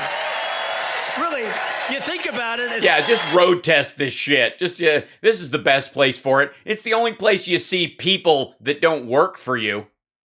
If you think about it, it's more accurate. Make America great again. Because we made it great. Now we have to make it great again. So it's one of the... So, just to be clear, your definition of great is a runaway pandemic where the president of the United States denies PPE to governors who aren't significantly kowtowing to him, and playing it down until it gets out of control and kills lots of people, even though he knew full well the death toll would be way higher. Fucking shit. I'm sorry. You're right. Can't Stop Lying. He's a genius, and I shouldn't. How do I even know? How dare I even try to enter into the ring of the master branding expert? You know, oftentimes when people talk about criminals, especially con men, in news stories, but especially in court, oftentimes they will play up just how wily and clever and smart and how these people are and how they could cover every angle, and they just came across, they were so charming. And then you see them or you watch them talk and you're like, maybe they had a good racket, but maybe you're just a fucking chump. Do you ever think about that? Maybe he's not that great at this shit. It's just he appeals to chumps. The people that follow this shit are gullible and will follow anyone who says their safe word. Because I don't see it. I mean, I never saw it. He always looked like a fraud. We used to make fucking fun of him. He was a butt of like stand-up jokes in the 80s and 90s. He's a clown. He was always a liar, always a grifter. But then, so was Robert Tilton, so was Pat Robertson, and they make, mega bank, sucker born every minute, right?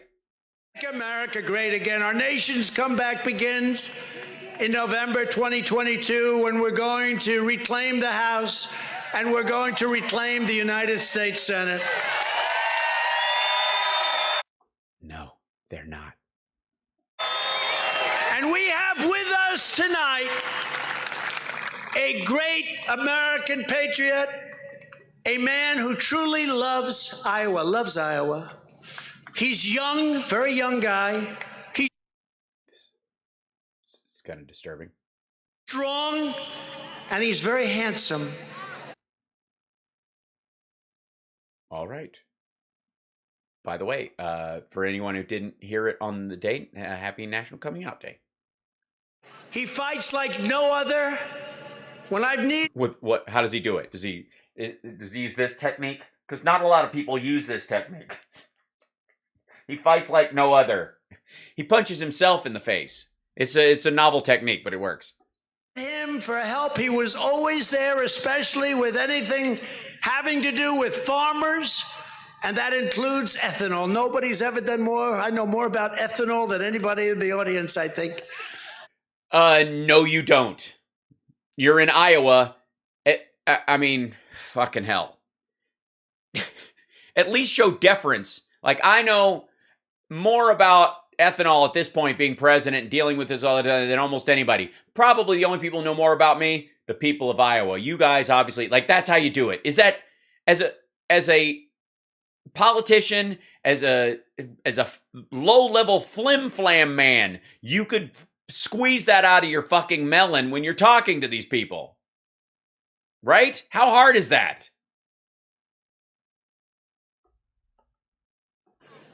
He was... And by the way, nobody applauded when he said he knows more about ethanol than anybody in the audience in Iowa. Us all the way. Every time I needed something, he's very... He's what? Sorry. Sometimes, right? He's tough. But when I needed him, he was always there. And I just want to ask Senator Chuck Grassley just to come up for a second. Oh, Chuck? I see. He was being ironic about the young and strong part. Grassley, strong on military, strong on vets, strong on our undersiege Second Amendment. He helped pass the U.S. I'm sorry. Are we talking about aqua guns at this point? Wait, run that button. Hold on. The fuck? Strong on our undersiege Second Amendment. He helped our undersiege Second Amendment. Great. So, if you need, and many of you think of Iowa as landlocked, but they have lakes and rivers, and there's no better place really to test underwater rifles. Our undersiege Second Amendment. Strong on vets, strong on our under siege Second Amendment. He helped pass the USMCA, helped confirm almost 300 federal judges and 3 great Supreme Court. Yes, give it up for Chuck Grassley. I'm glad to be back here for a moment and a golly, and a goodness gracious and a golly, and vote for and thanks, Mr. Trump, and I'm going to leave now. You smell like a combination of Axe body spray and Cheese Whiz. He's a great guy. He is a great gentleman. I think he's never missed a vote. Can you believe it? After so many decades. That's weird. Imagine if you'd done that for, I don't know, the dignified transfer of dead troops. Chuck Grassley can make every vote. You couldn't have made more than 4 out of 96. Your governor, Kim Reynolds, I've gotten to know her so well. She's so tough. She's so tough. Boring. And then they bring people up and we talk about the people and then they come up and do this shit. Actually, not Kaufman. Yeah. We'll skip past all the names. Also, former acting attorney general, a friend of mine, a great.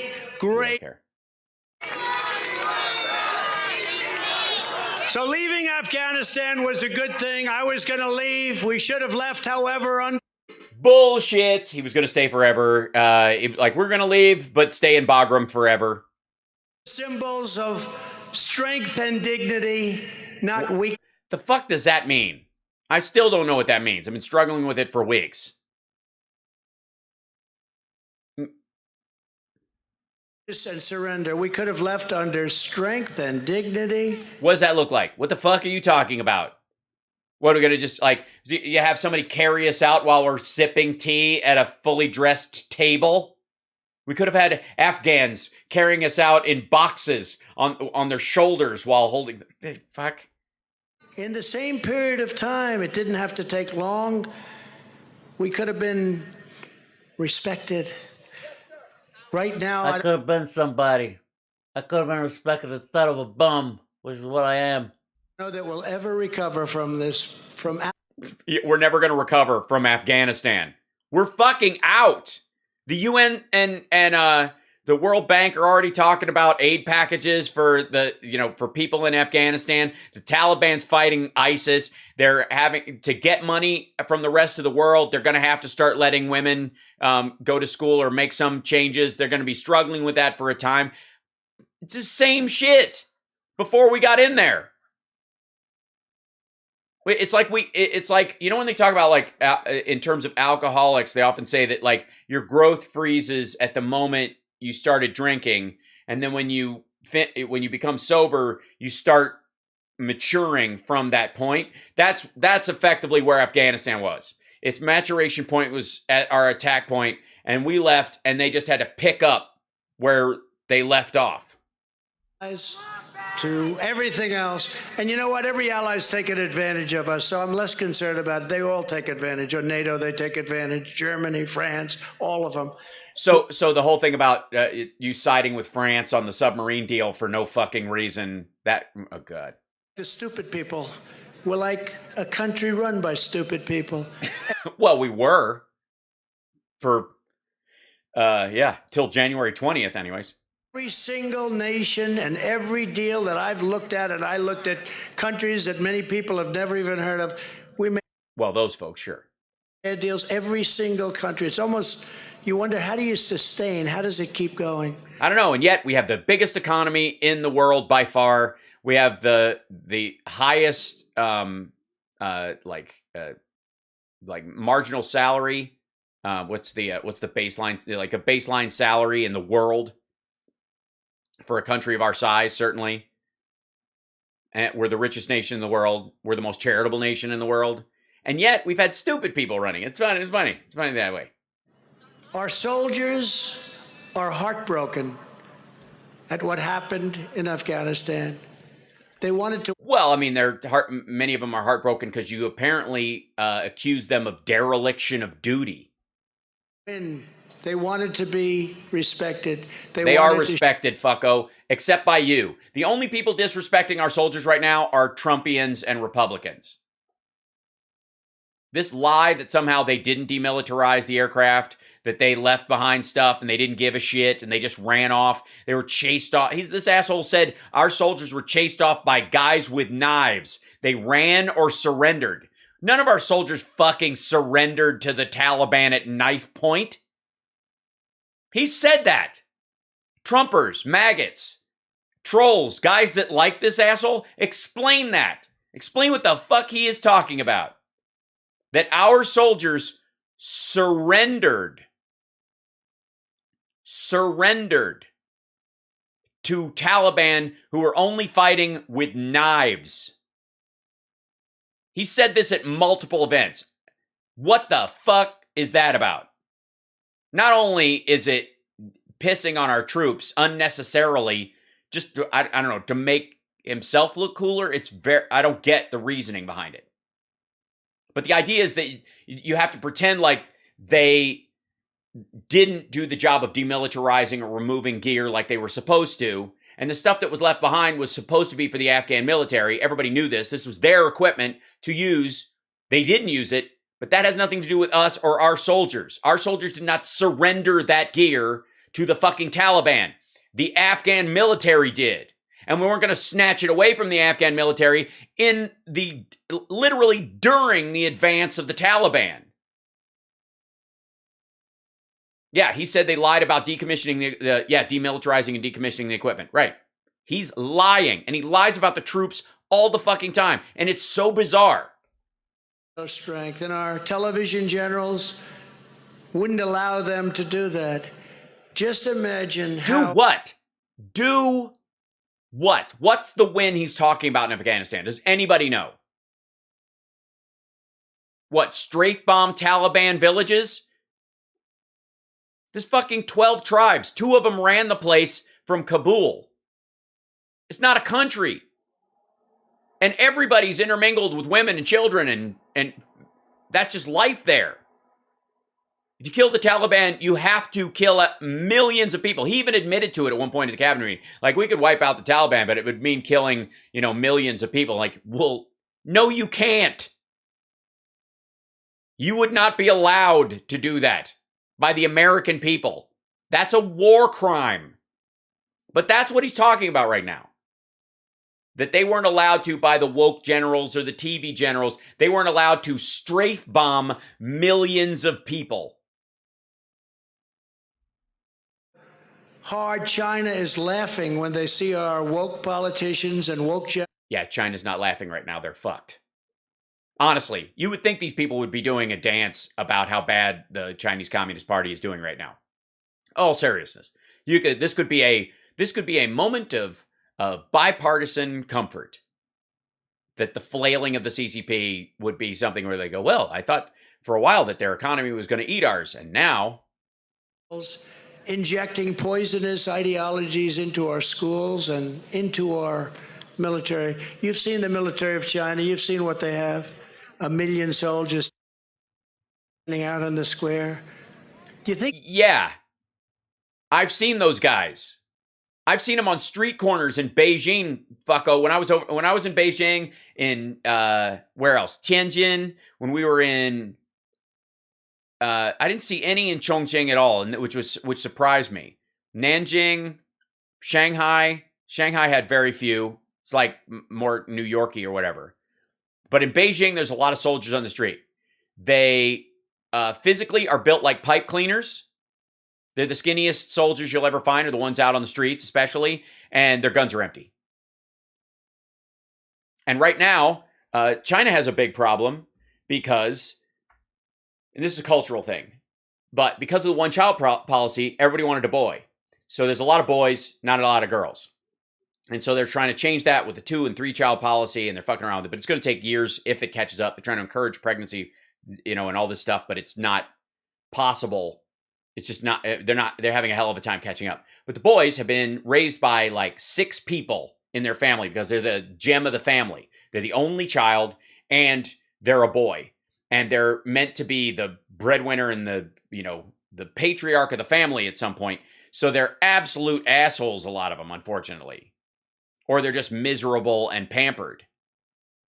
I mean, we see it in our own communities. It's on a mass scale over there. And in the Chinese military, occasionally, like, you'll get some medals and stuff for action, but none of these guys have ever seen any real action. And they're being taken away from this very pampered experience with their family and put in the situation where they'll die, and they're expected to be an ant on the anthill. They're expected to die for country, but namelessly, because that's how the CCP wants you to live, and they're not into it. They're freaking out. There's these videos of them like weeping. Who are these Chinese men supposed to marry? Exactly. Thank you, Rawa. Is it true that it's a mandatory 10 years in the military for boys? No. In China, no. They're told about the things that we're telling our soldiers and our school children. Yeah, they are a racially homogenous country that is trying to become more specifically racially homogenous, meaning the Han Chinese. They're trying to, like, broom out everybody else. We are a racially pluralistic society. They have no idea how to operate one of those, and no interest. I don't want to hear from, look, I love me some racially homogenous countries as a travel destination or as an ancestral point. If you're from someplace and your people are of a certain kind or color or religion or what have you, and they're from that one place and they have their own unique culture, and it's just a lovely thing, and you guys get along and you do your thing in that space, and it's wonderful. It's great for strangers and foreigners from other places to come and take a look at your culture and go, maybe there's an element of this culture I could absorb into myself and learn from, and that kind of stuff. It's a beautiful thing. However, I don't want any of these countries talking shit about the United States, because you ain't us. All these other countries, from China to Russia to, Chad, Nigeria, to some degree, India and Pakistan even, and like any of the racially homogenous countries, you can find that on your 23andMe. You cannot find American on a 23andMe. And that's a good thing. There's a very specific reason for that. It's because we are doing the dirty work of getting along. It's fucking hard, and it takes work, and it takes time, and it takes patience, and there's pushes and backlashes and all this kind of shit, but it's the work that needs to be done for humanity, and it's happening largely in the United States. And it doesn't happen in other countries that are racially homogenous. And so racially homogenous countries can fuck off when they're telling us how to run a democracy. And that includes faux pluralistic societies like the UK or something. You can find British on a 23andMe. Being a UK citizen doesn't make you British. That's a bloodline. There's an actual existence in there. It's meaningful to that. If you want to live amongst a bunch of different people and share equally in the existence of an ideology that respects everybody, come on over to America. Yeah, you can find French on a fucking 23andMe. You can't find America on there, and good. That's one of the proudest things about America that for me is that America does not, will not, and cannot show up on a 23andMe. It'll show up on your family your family tree, but there's no genetic marker. Canadians and nationalism, and they're largely British, but they have like French Canadian. That is effectively where that 23andMe can show up. Or Ancestry.com, whatever you want. That's the point. Can't find New Zealand either. We're multicultural. Right. Well, New Zealand's interesting because you're largely, it's a British colony. New Zealand, the name isn't there, but it's all, just like Australia. It's basically British derivative. That's different. And eventually you will, because it is a relatively sealed environment in that regard. The United States is not. Mexico, racially homogenous, largely. I mean, they have tribes down there, indigenous people or whatnot, but you can find that. You can find like Hispanic lineages and Mexican lineages that have been going on for long enough that has affected the genetic outcome of folks. That's not the case here, and it won't be. And I'm proud of that fact. So if you want to blend in with other people and have a core nationality that goes beyond the monolithic racial or religious identity that you see in other countries, don't pretend to do it and go to the UK. Come to America and participate in the great democracy, because that's what we are. What about indigenous American? American to the continent, or American in terms of the Northern American territories? And in that case, which ones are you talking about? Because if you're talking about the ones that speak Spanish that came up from Mexico, that's a Spanish European lineage. That's totally different. Even still, you're going to find Spanish language, Spanish background. So there you go. And by the way, Native Americans are included in that, and they're not Native Americans. They wouldn't call this America. It wasn't called America when we got here. Those would be Native Turtle Island, depending on which tribe you're talking to. And everybody, again, I was talking about this today. Like, somebody was celebrating the movie. Zaki Hassan, I think, was writing on Twitter about the Karate Kid when they remade the Karate Kid with Jackie Chan. And I'm like, you guys know I love martial arts. I think they're crucial. I think everybody should at least study Tai Chi, something to get you moving.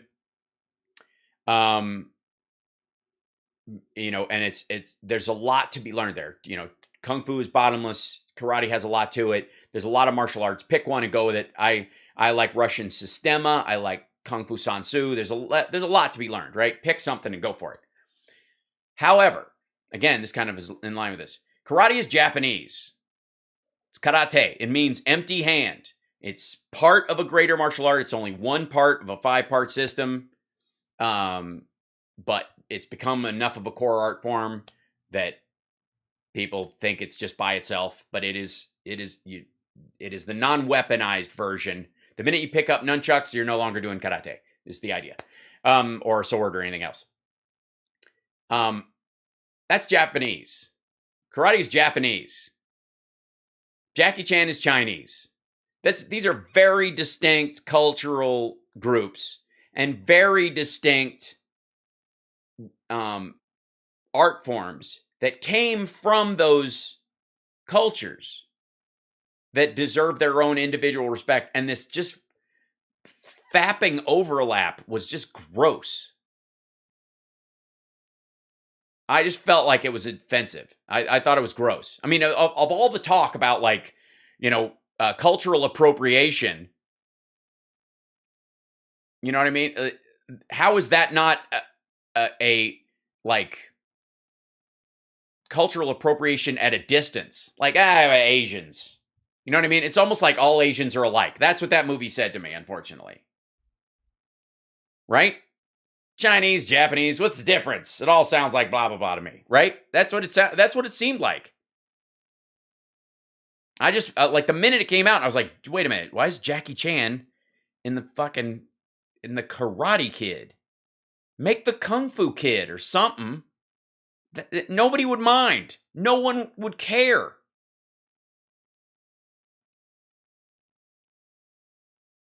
So, Hollywood has a problem with Asians? Not really.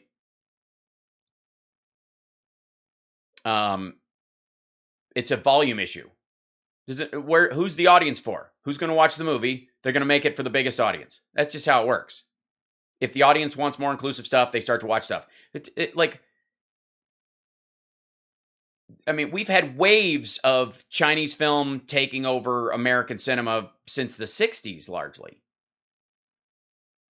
I mean, anime that has an entire substructure in the United States. So I don't buy it. But anyways, that's not the point. The point is, karate's Japanese. And having Jackie Chan star in the Karate Kid is fucked up. Makes no sense. I mean, you couldn't have fixed that. Bring Sho Kosugi out of retirement. I'm just saying, I'm a fan. There are other Japanese actors you could have worked into that. I mean, most people, Pat Morita had been around for a long time. He was a comedian. He was incredibly talented. But a lot of people were introduced to him for the first time because of the Karate Kid. A lot of people didn't know who he was beforehand. It wasn't like, oh shit, they got Pat Morita for this. Yeah, Jackie's kind of turned pro CCP lately, but I don't blame him necessarily, because if you don't, they're going to eat you alive right now. It's bad. It's fucking bad over there right now. For anybody who doesn't toe the line, Jack Ma is the Jeff Bezos of China. He disappeared for 3 months. Yes, he was in Happy Days, exactly. Not Jeff Bezos, Pat Morita, who is lovely and talented. And the scene where in Karate Kid, where he's talking about how his wife died in childbirth while they were in an internment camp while he was fighting in Okinawa, is gut-wrenching and beautiful, and the best part of that whole movie.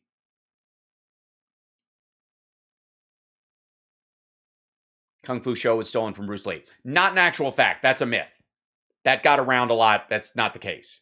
That storyline has been pushed by, it's concocted largely.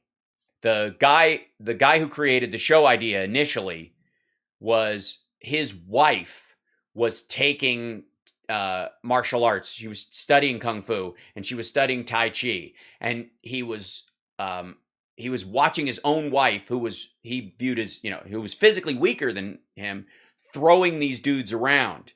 And he was just sort of intoxicated by the fact that she was doing it so fluidly without much effort. And he was like, imagine this kind of character. And then they made him a wandering they decided to make a Western because they had all these access to these sets. So it's a lot of stuff. Yeah, they put billionaires in prison in China, which means you're not a billionaire. This is such a good side conversation to have at any given time. This is the kind of stuff I talk about on the morning shows.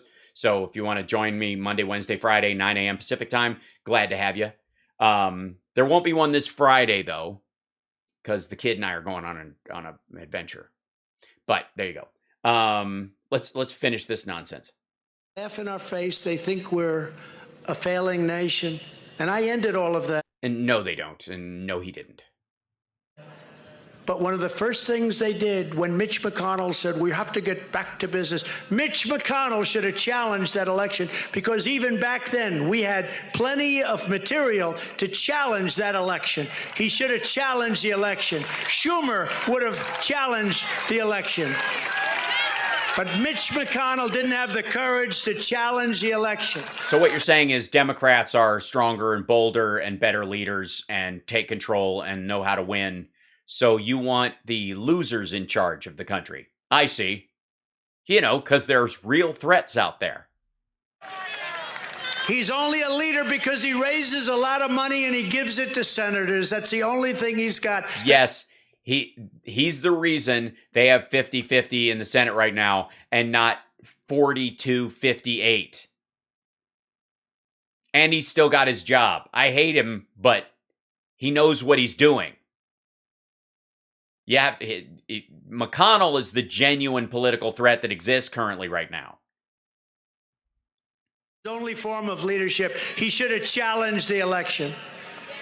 He said, now we have to get back to work. We have to get back. And the first thing that happened is Biden signed 17 executive orders that were devastating to our country. Oh, yeah? What? How were they? Does he have to, suck his teeth back up? Look at the side bite. Fuck, man. It's getting worse. Look at this. Am I the only one noticing this? That this is... Because he's done this before a little bit, but it's getting worse and worse. It's every sentence. And now the Democrats want $6 billion in new federal funding to teach critical race theory, which I ended, in our schools.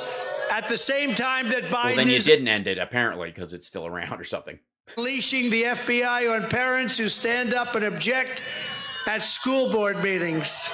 No. The people who stand up and object at school board meetings are just called parents, and that's how life works. It's the ones who are threatening death upon teachers and administrators. There's a distinction. Parents are the enemy. Yeah, it does have a real blue velvet Dennis Hopper kind of a feel to it. Using federal law enforcement to threaten and silence citizens who oppose radical left indoctrination. To Joe Biden, the hated Taliban, our enemy for many years, killed many soldiers, we killed many of them, is an enforced upon us partner. Oh, so it's even now? Is an enforced upon us partner? What? An enforced? Soldiers, we killed many of them, is an enforced upon us partner because of their weakness and their stupidity, while patriotic American moms and dads are the enemy. That's what's happened to our country. Oh, I see. We're partnering. I see. I can I explain your gibberish for a second? We're yeah. So we're partnering with the Taliban while attacking desperate parents who just want the best for their children, because that's what Biden's all about. Along with maybe his dentures are loose. He doesn't wear dentures. He has veneers on the tops and bottoms, and he gets them changed every year, apparently, instead of brushing his teeth.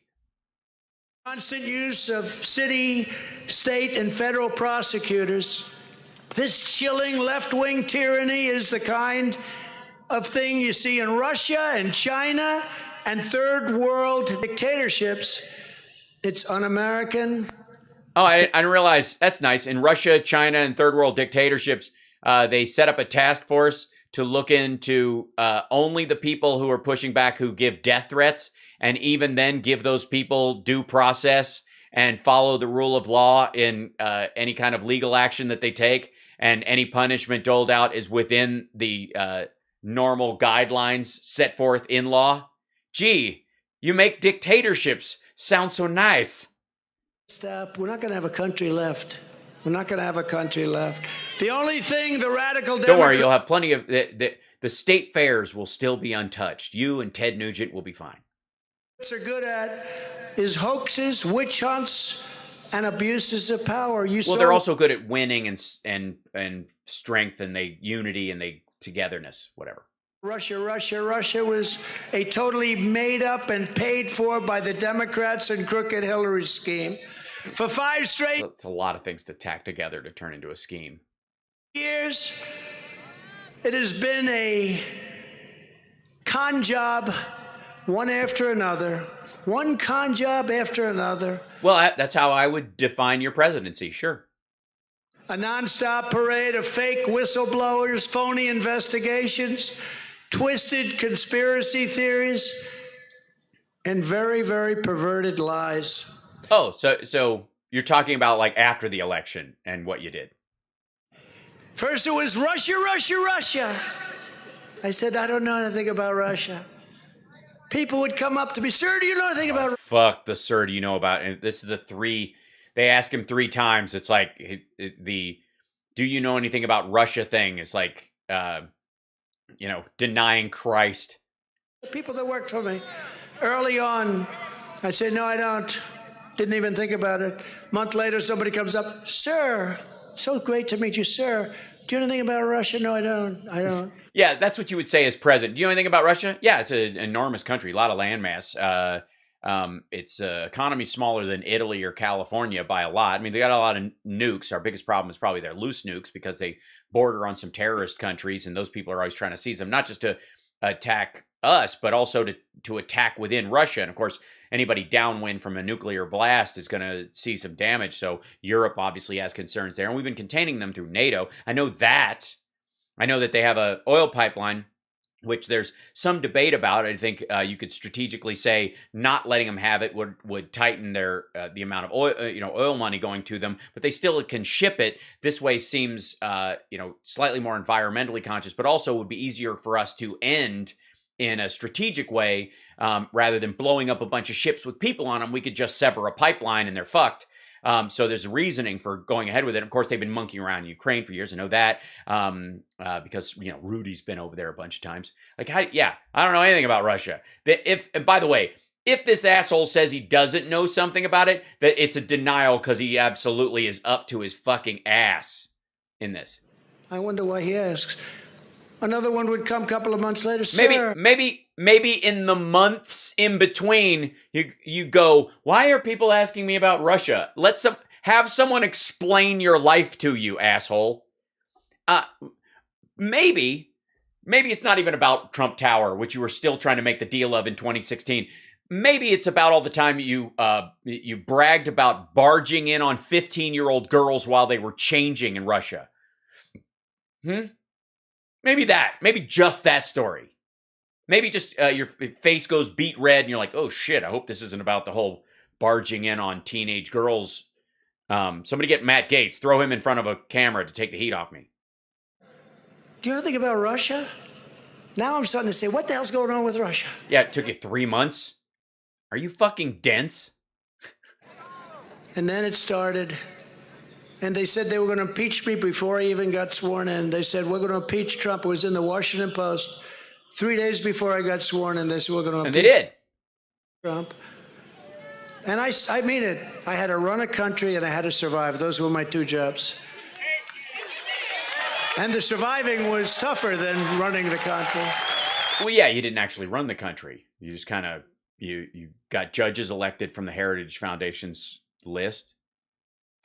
But then it was Ukraine, Ukraine, Ukraine. Remember that? A phone call, perfect phone call. In fact, some of the senators said, I never knew he could be so nice. The call was so good.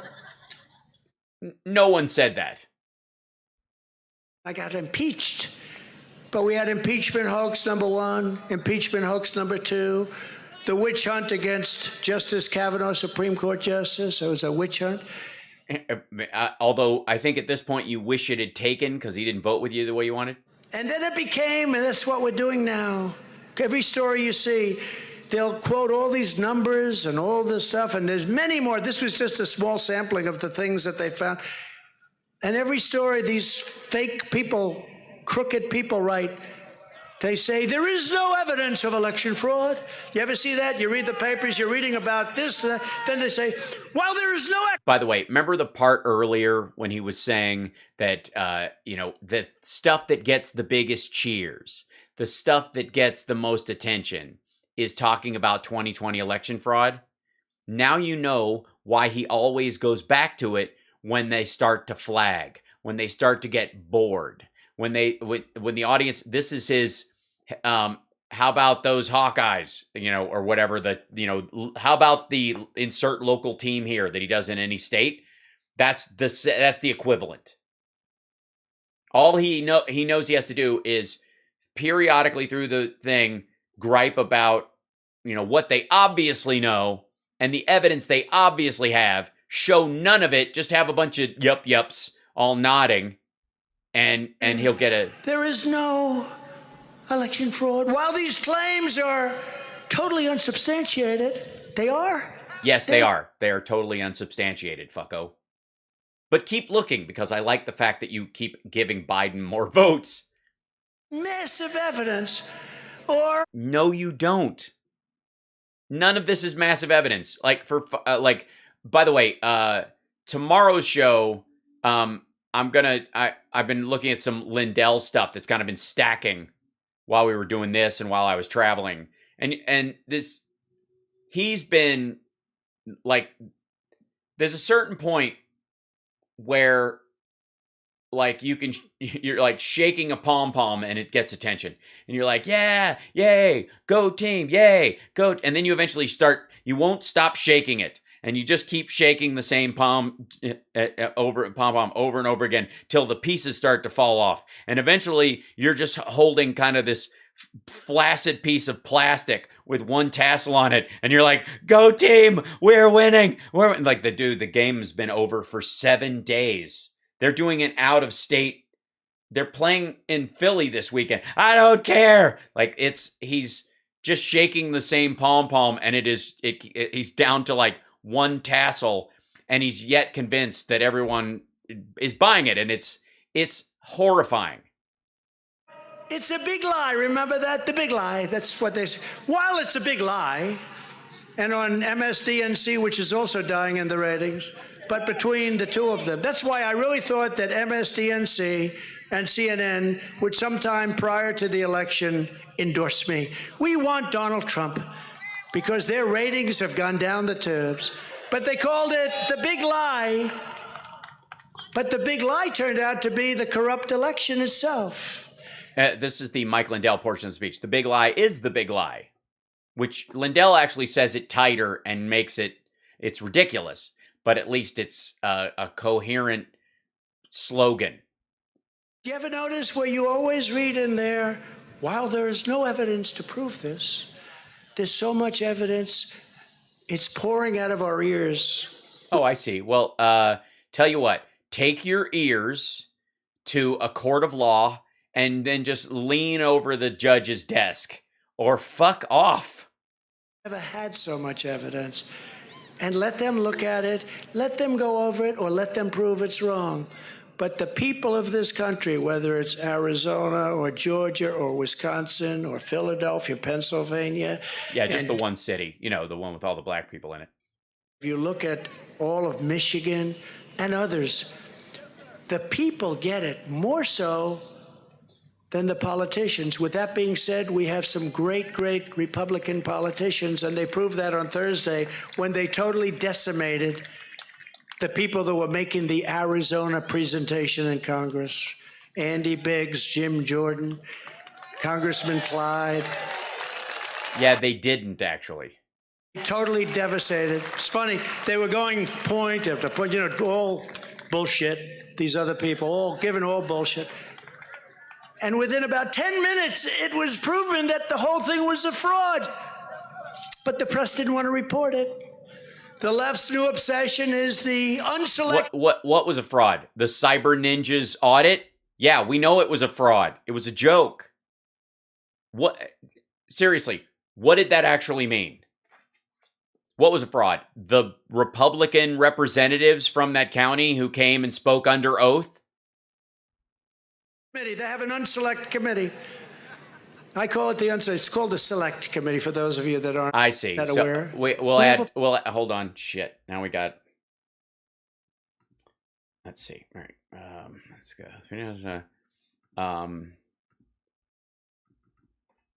Unselect committee. A select committee. Whoops. I could spell. Sort of. Committee of, whoops. Let's see. A select committee of people that I would not want to be selected.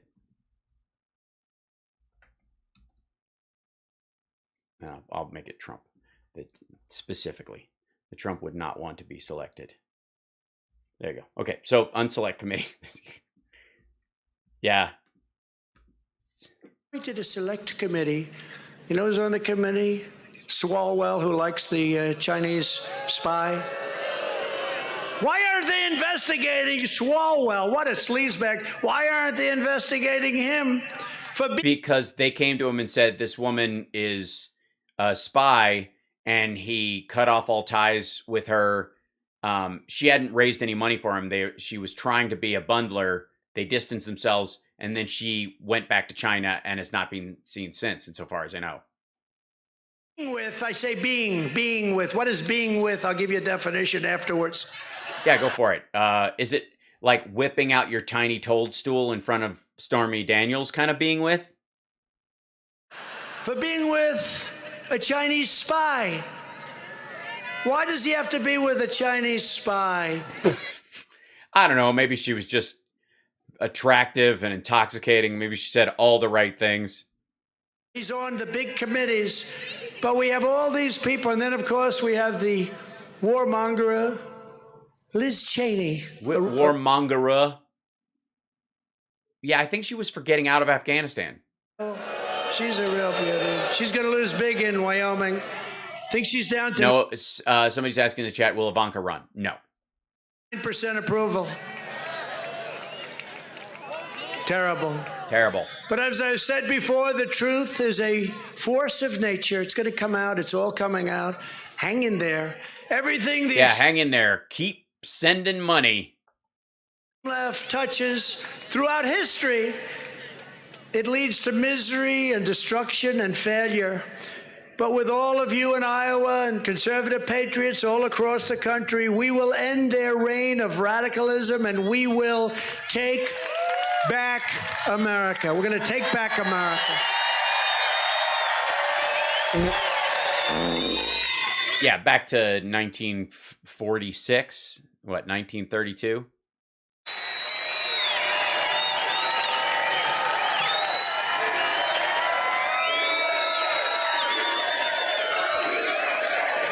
Yeah, USA stands for United States of America. Just saying. 1846, right. Yeah, he stopped covering his bald spot, which is a tell. Or stopped noticing. Country. Such a loving country. We're the Republican. Yes, we 85 million of us, 81 million of us love that you lost. We will fight for more jobs, for American families, fair trade, for American workers, and more American factories. Remember, for 2 years I've been coming up talking about factories, and 5 years ago when I started in Iowa, I talked about your farms and I talked about factories all over the country, and the job we did was incredible. No, it wasn't. It was stagnant. It's being wiped out by people that have no clue as to what, or they may have a clue, and that's even more dangerous. They may. Okay, they're intentionally trying to stop. Hold on 1 second, if I may. We can't just every time for crying out loud. Let's see. Factory. Oh, let's see. Look at the chip factory opening in U.S.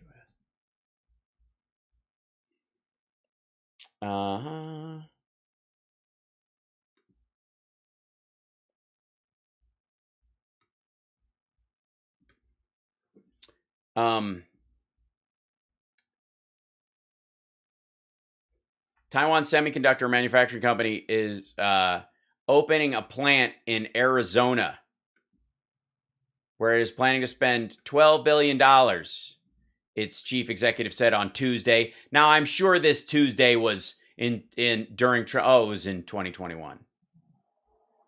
Huh. Speaking at the company's annual technology presentation to clients and investors held online for the second straight year because of the pandemic, CEO CC Wei said the plant factory remains on track to start volume production of chips using the company's 5-nanometer production technology starting in 2024. TSMC is expected to be one of several companies, including Intel and Samsung, competing for some of the $54 billion in subsidies for the chip industry that advanced in the United States Senate last week. Reuters previously reported that TSMC plans to build as many as 6 factories at the Arizona site over a 10 to 15-year span. $54 billion invested. Now, who wants to guess if Donald Trump, while he was president, could have gotten $54 billion in chip subsidies and, in subsidies for building computer chip factories in the United States if he could have gotten that passed? If he'd just put it forward. If it would have been in one of the major bipartisan votes in his presidency, right? Does anybody believe that if Trump had dealt with, had made a deal with TSMC and Samsung and Intel and offered them, $60 billion some odd dollars to build factories over here, subsidize them? Do you think he could have gotten that passed had he presented it? The answer is, of course. So why didn't he? Why was Trump incapable of getting this done? Because this vote passed in, I want to say in July, was it? Something like that. Maybe August. No, okay, yeah, this is June. So in May. as part of I think the money for this was in the American Rescue Plan. Do you think during COVID, in the first, bill that they did to shore up the economy under that, do you think he could have added it to the military bill? Allowing the military to shore up our supply chain and the availability of computer chips. We know that this is going to be a problem, and most of them are made in China, and can we trust them, and all this stuff. Do you think he could have pushed back against China and made this happen? And remember, Joe Biden is supposed to be the one who's, controlled by China, and Donald Trump is the dude who's telling him what's what. So why, can anybody guess why Mr. I want to sell beef, corn, and soybeans to China to end the trade deficit, which is ridiculous. The idea that we're going to buy, they're going to buy as much from us as we buy from them at their poverty rate over there, like, it's just silly. I mean, we're buying cheap plastic stuff just by volume. This is half the trade deficit is Walmart. And the other half is shit sold on Amazon through a bounced Alibaba account. It's because of Taiwan. It's because a lot of these chips get made in Taiwan, and you'd have to make a deal with a Taiwan semiconductor manufacturing company, and this would shore up the economy of Taiwan. It would reinforce our relationship with Taiwan, and it would increase the necessity that we would recognize Taiwan as a country, which it is. And we are inching towards that all the time. But that's why. He didn't want to screw up his pork deal with China.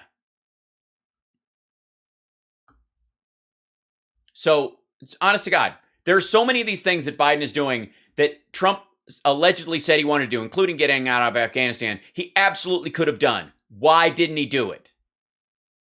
Besides the fact that he's a loser and he doesn't know what the fuck he's talking about. And that this idea that he knows better than the generals, better than the economists, better than the people at the CDC is exactly the problem. Because he's not going to listen to them when they're going to go, we have several solutions, and one of them might be to make more chips here. Yes, he's lazy, ignorant, and full of himself. It's a smoothie of assholishness. American factories forging more products stamped with that beautiful phrase, made in the USA. Made in the USA. By the way, this is just left over from his stump speech last year. They just plugged this shit in because they're lazy. But he's the one who loosened the rules on what you could call made in the USA. We will shut down Joe Biden's border disaster, and we got to do it quickly. We can't let this go on. Well, it isn't. This is poisoning our country. People say 3 years. They say 2 years. Sir, you'll win in 3 years. We're not going to have a country left in 3 years. Yeah, it's all going to be, everyone's going to get AIDS just from meeting someone from Haiti. And catch and release.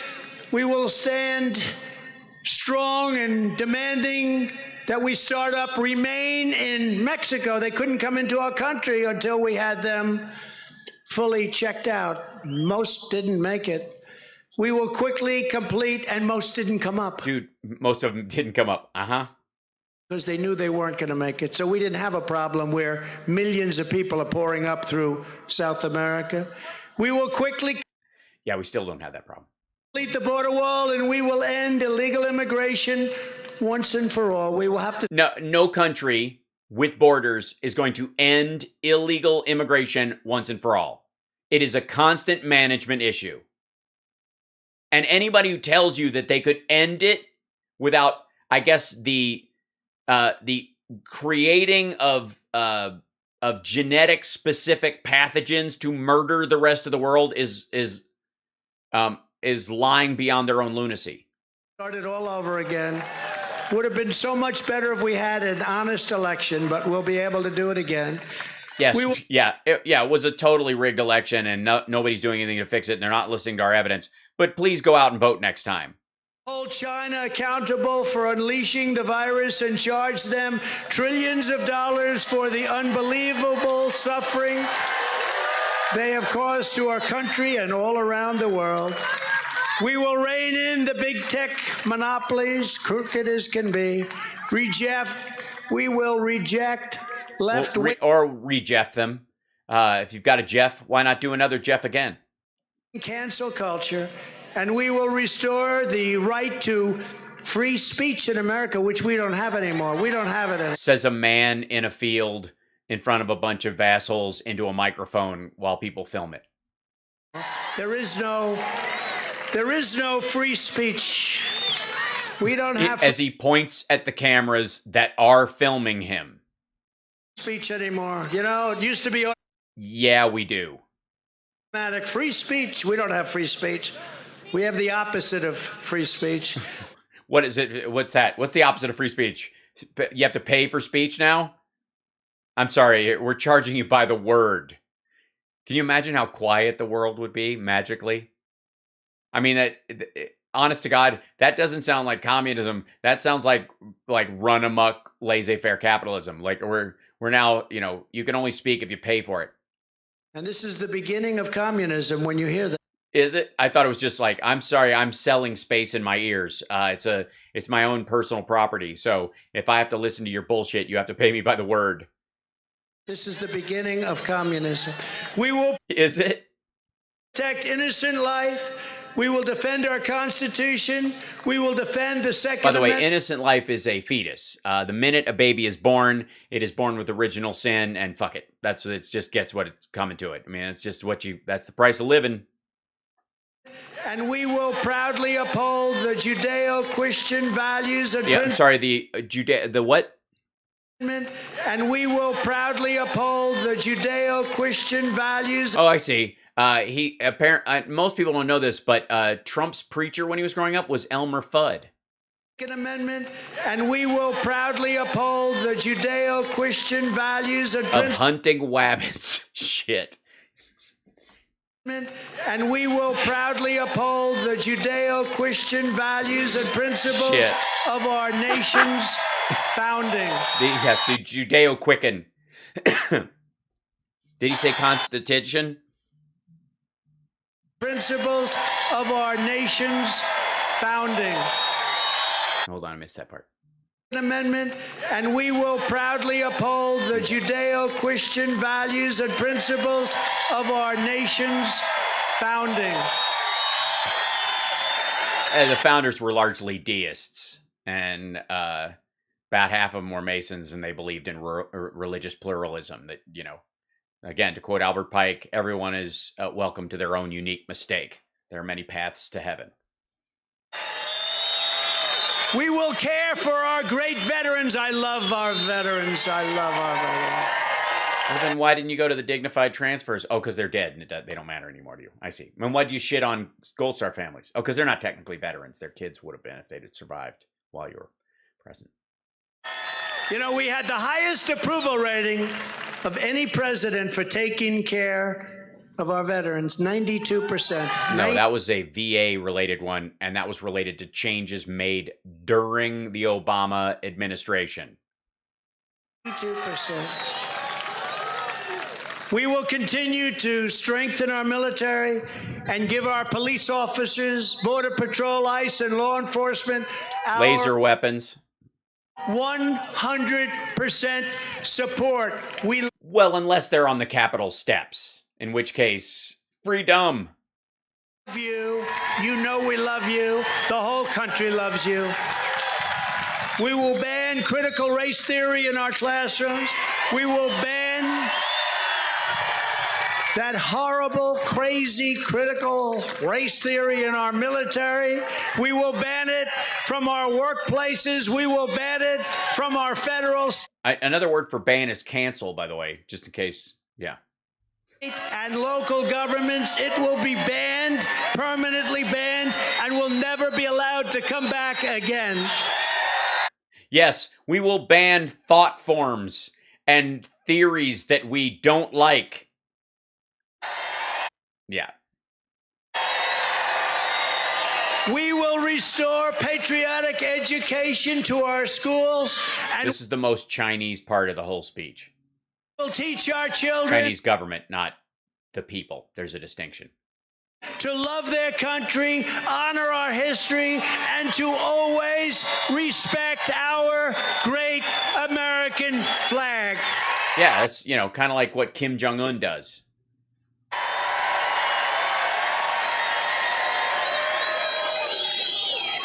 Our movement is the greatest and most powerful in the history of our country.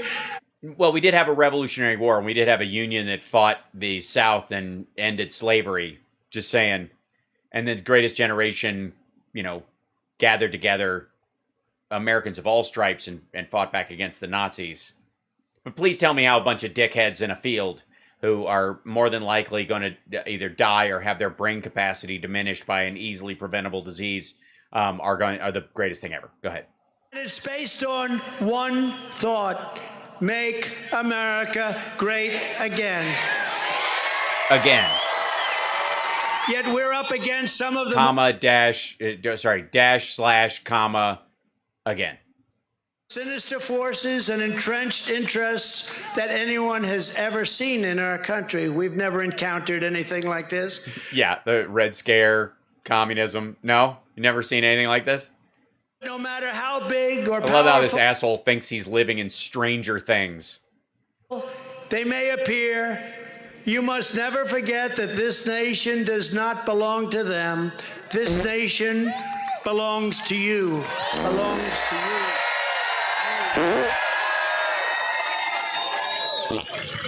This is your home, this is your heritage, and our magnificent American liberty is your God-given right. And just in closing, I just want to say the United States of America will not tell you how to live, how to think, what to do. You will not be bossed by incompetent, dishonest, disgusting politicians, by big tech tyrants. You'll just be bossed by him. Now sign up for his website and give him all your goddamn money. Left-wing bullies or anybody else, because we are a great, proud, and sovereign people. We know what to do. We are a great, proud, and sovereign nation. We are born free. We will live free. And we will win again like we've never, ever won before. Yeah, well, technically you never have won before. Fuck, this is so stupid.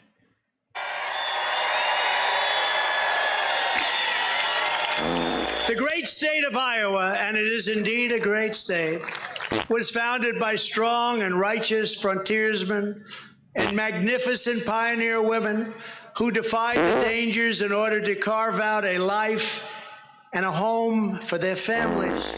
They tamed the wilderness, they braved the elements, they tilled the soil, they worked the fields, and they poured out their blood, sweat, and tears to build this country into the greatest nation in the history of the world, and we will never let anyone take that away from us. Never. Our ancestors summoned the courage to fight and win our independence and wars against the most powerful nations on earth. We won the First World War. We won the Second World War.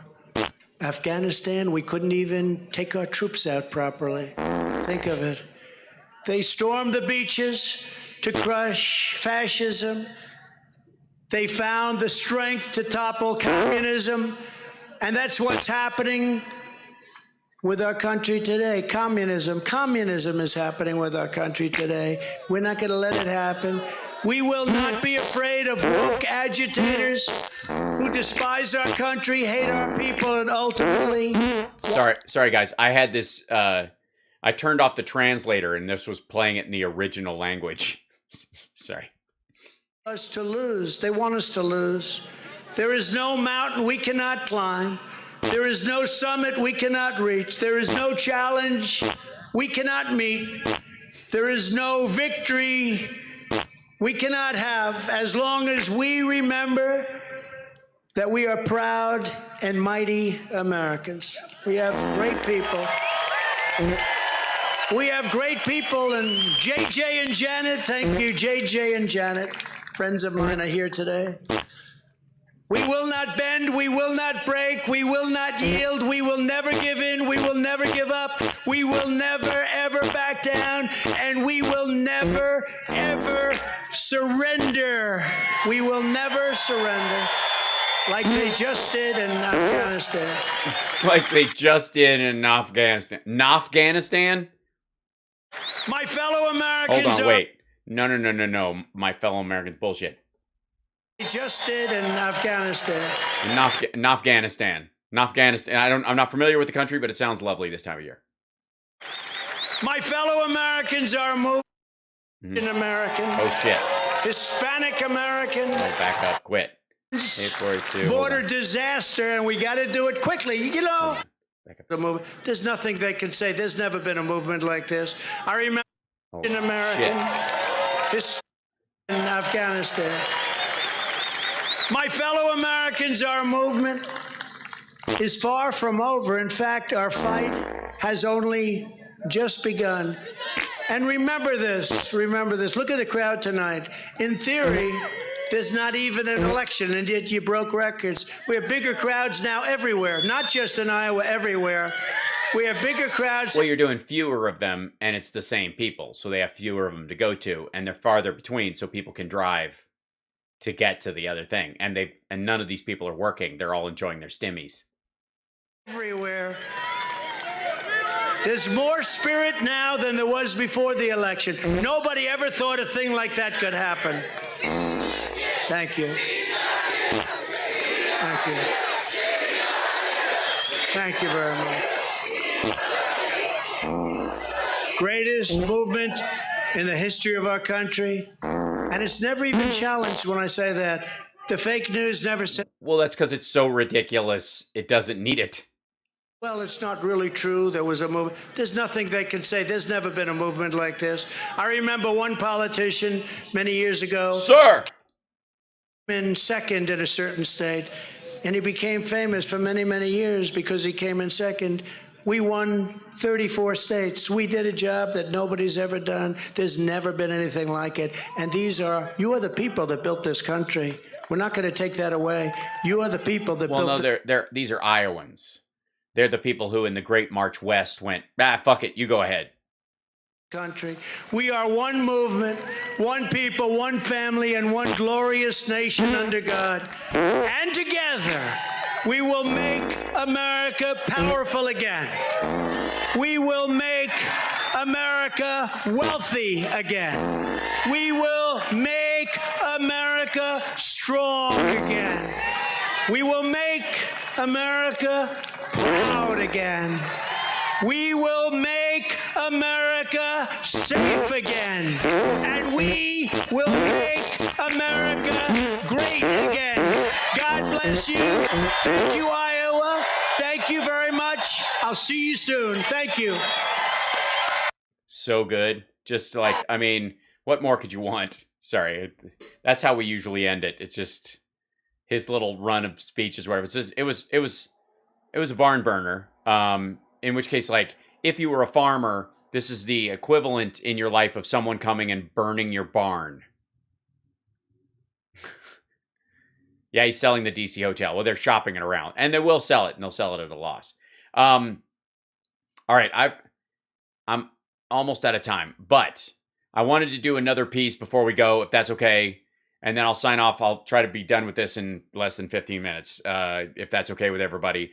This apparently... Georgia judge rules no standing on election fraud. And this happens, I think, in the middle of this clip. I haven't watched this, but I'm very excited to see Steve Bannon, who is recently with the whole Mike Lindell thing. Let's see if I can, I want to come back to this real quick. Let's see.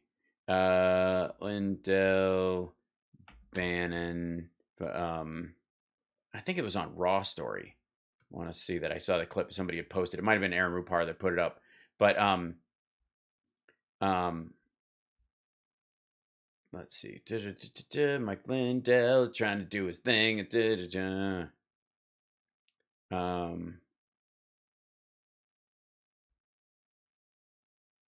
right. He's going to return on his own. Okay. Yeah, they're all selling the same BS.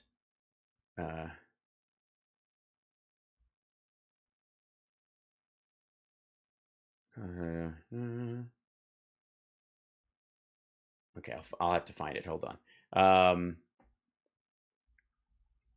Joe Bannon.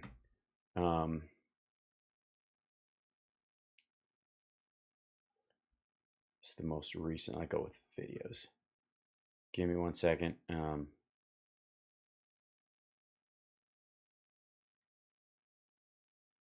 This has got to be like news.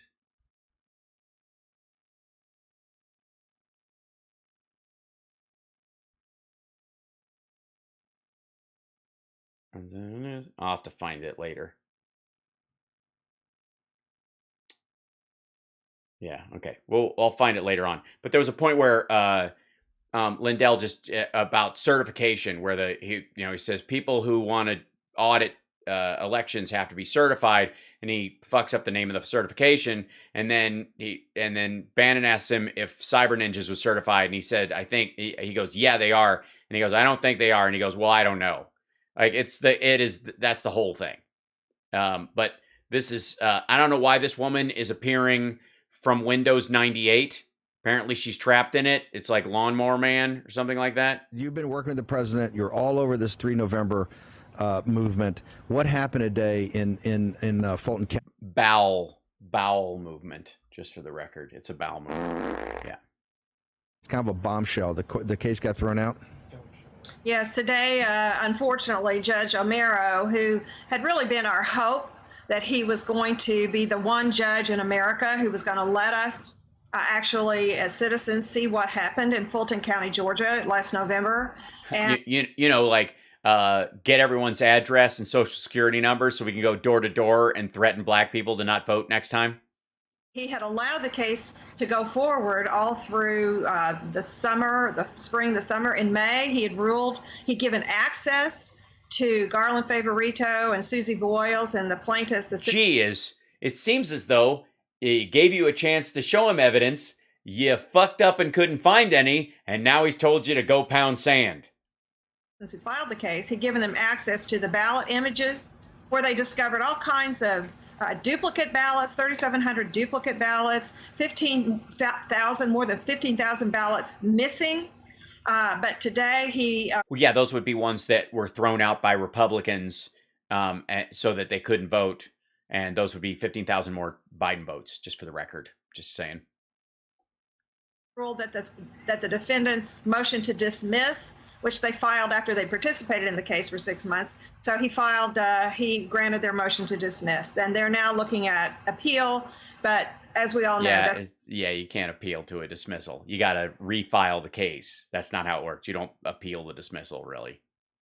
I mean, I suppose legally you can, but it never goes anywhere.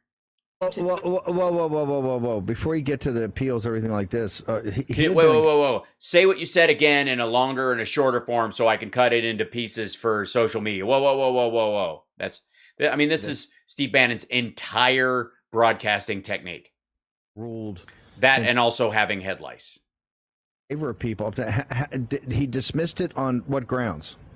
Standing. He said that the plaintiffs had not, these are citizens who came into the court and said that they had... Georgia citizens?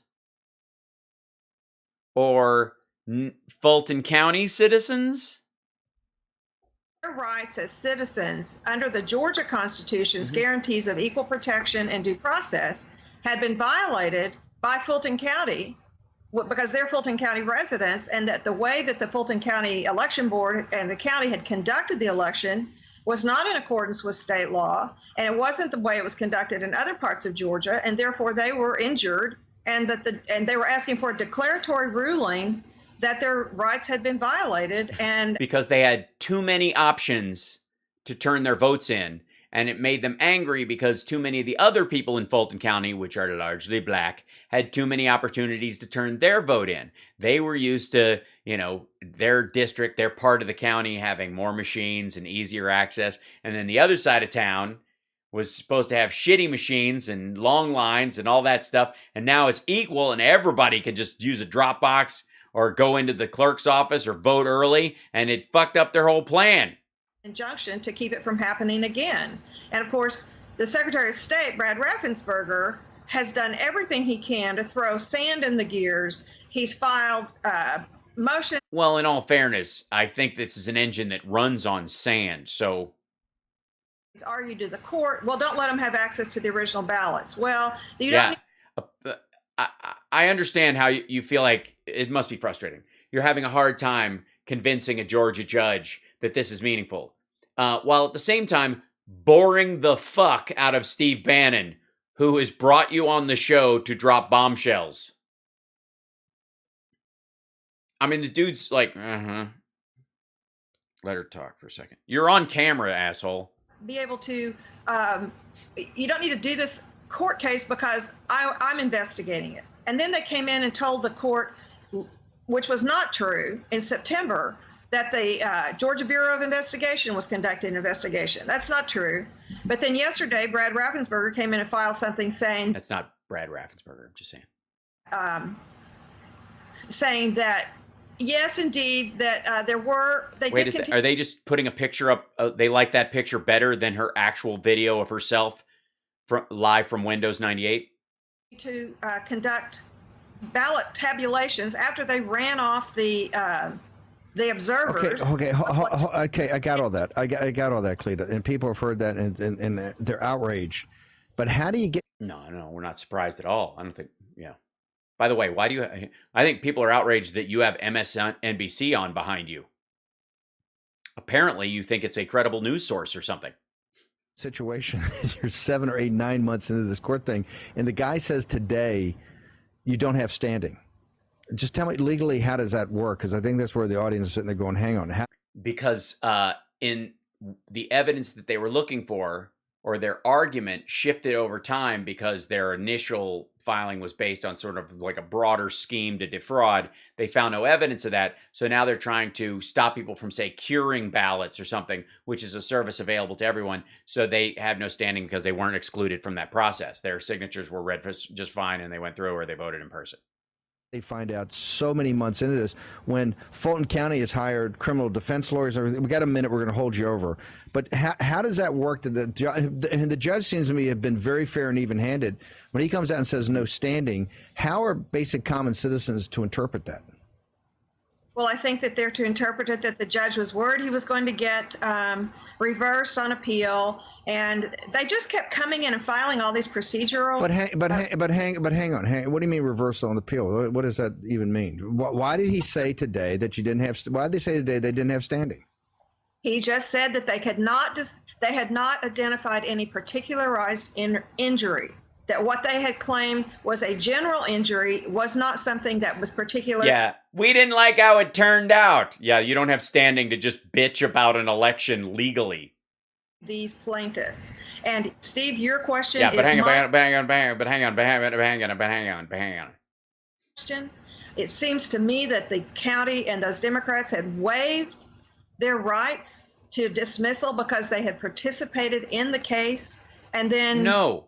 They were given room because they believed they'd been defrauded. And so the judge, because he's a Trumpy, was like, all right, I'll let you guys go look because you have these suspicions and you seem to be off kilter. And whatever you find, bring it back and we'll use that as to show that you were defrauded. And the evidence that they brought back from looking at this shit wasn't anywhere near the accusations they were making. So overall, their entire argument became a broad, generalized, well, we lost and we know it's sketchy, so please overturn the election. They brought in, basically what happened is the Democrats sent in new lawyers and started filing all these. Yes, good lawyers who actually know the law. I think they just buried the judge. Yeah, they brought in new great lawyers. I mean, they hired smart guys. Unlike. Yeah, hang on. and they came. We're going to take a short break. We're going to come back. We got Cleta Mitchell, who's very involved down there in Georgia. What's going on? We're Cleta Mitchell. Well, apparently not involved enough to hire an actual lawyer that works. The outrage is, we knew this the whole time. You have wasted America's time, money, resources, spirit on Donald Trump, desperate and selfish lies. Exactly. This is just a waste of fucking time.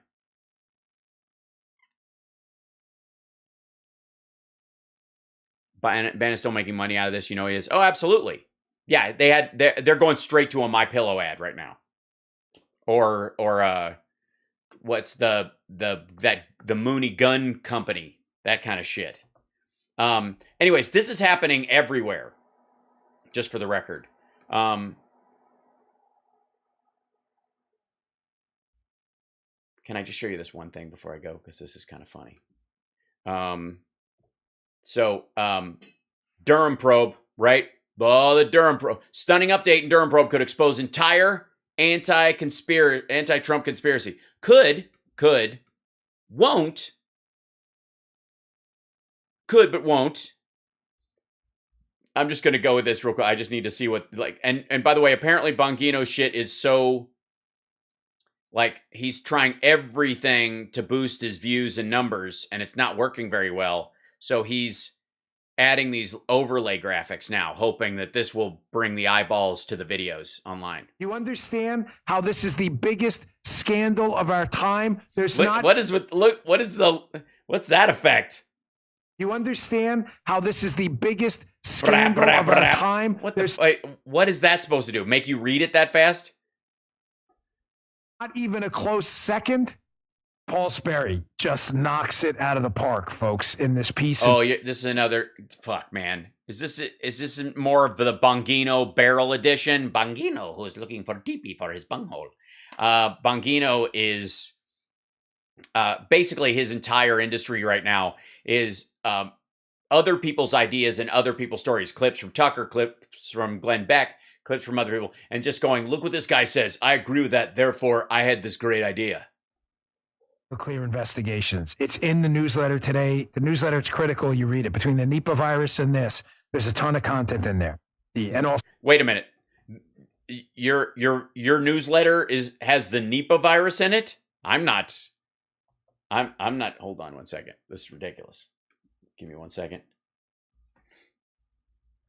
I just got to see if the Nipah virus is.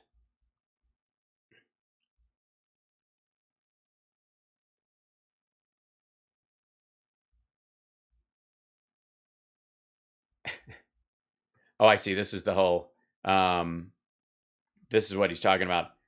Brain swelling virus with no cure kills boy 12, sparking expert fears of a new pandemic. This is a month ago. Authorities race to contain deadly Nipah virus outbreak in India.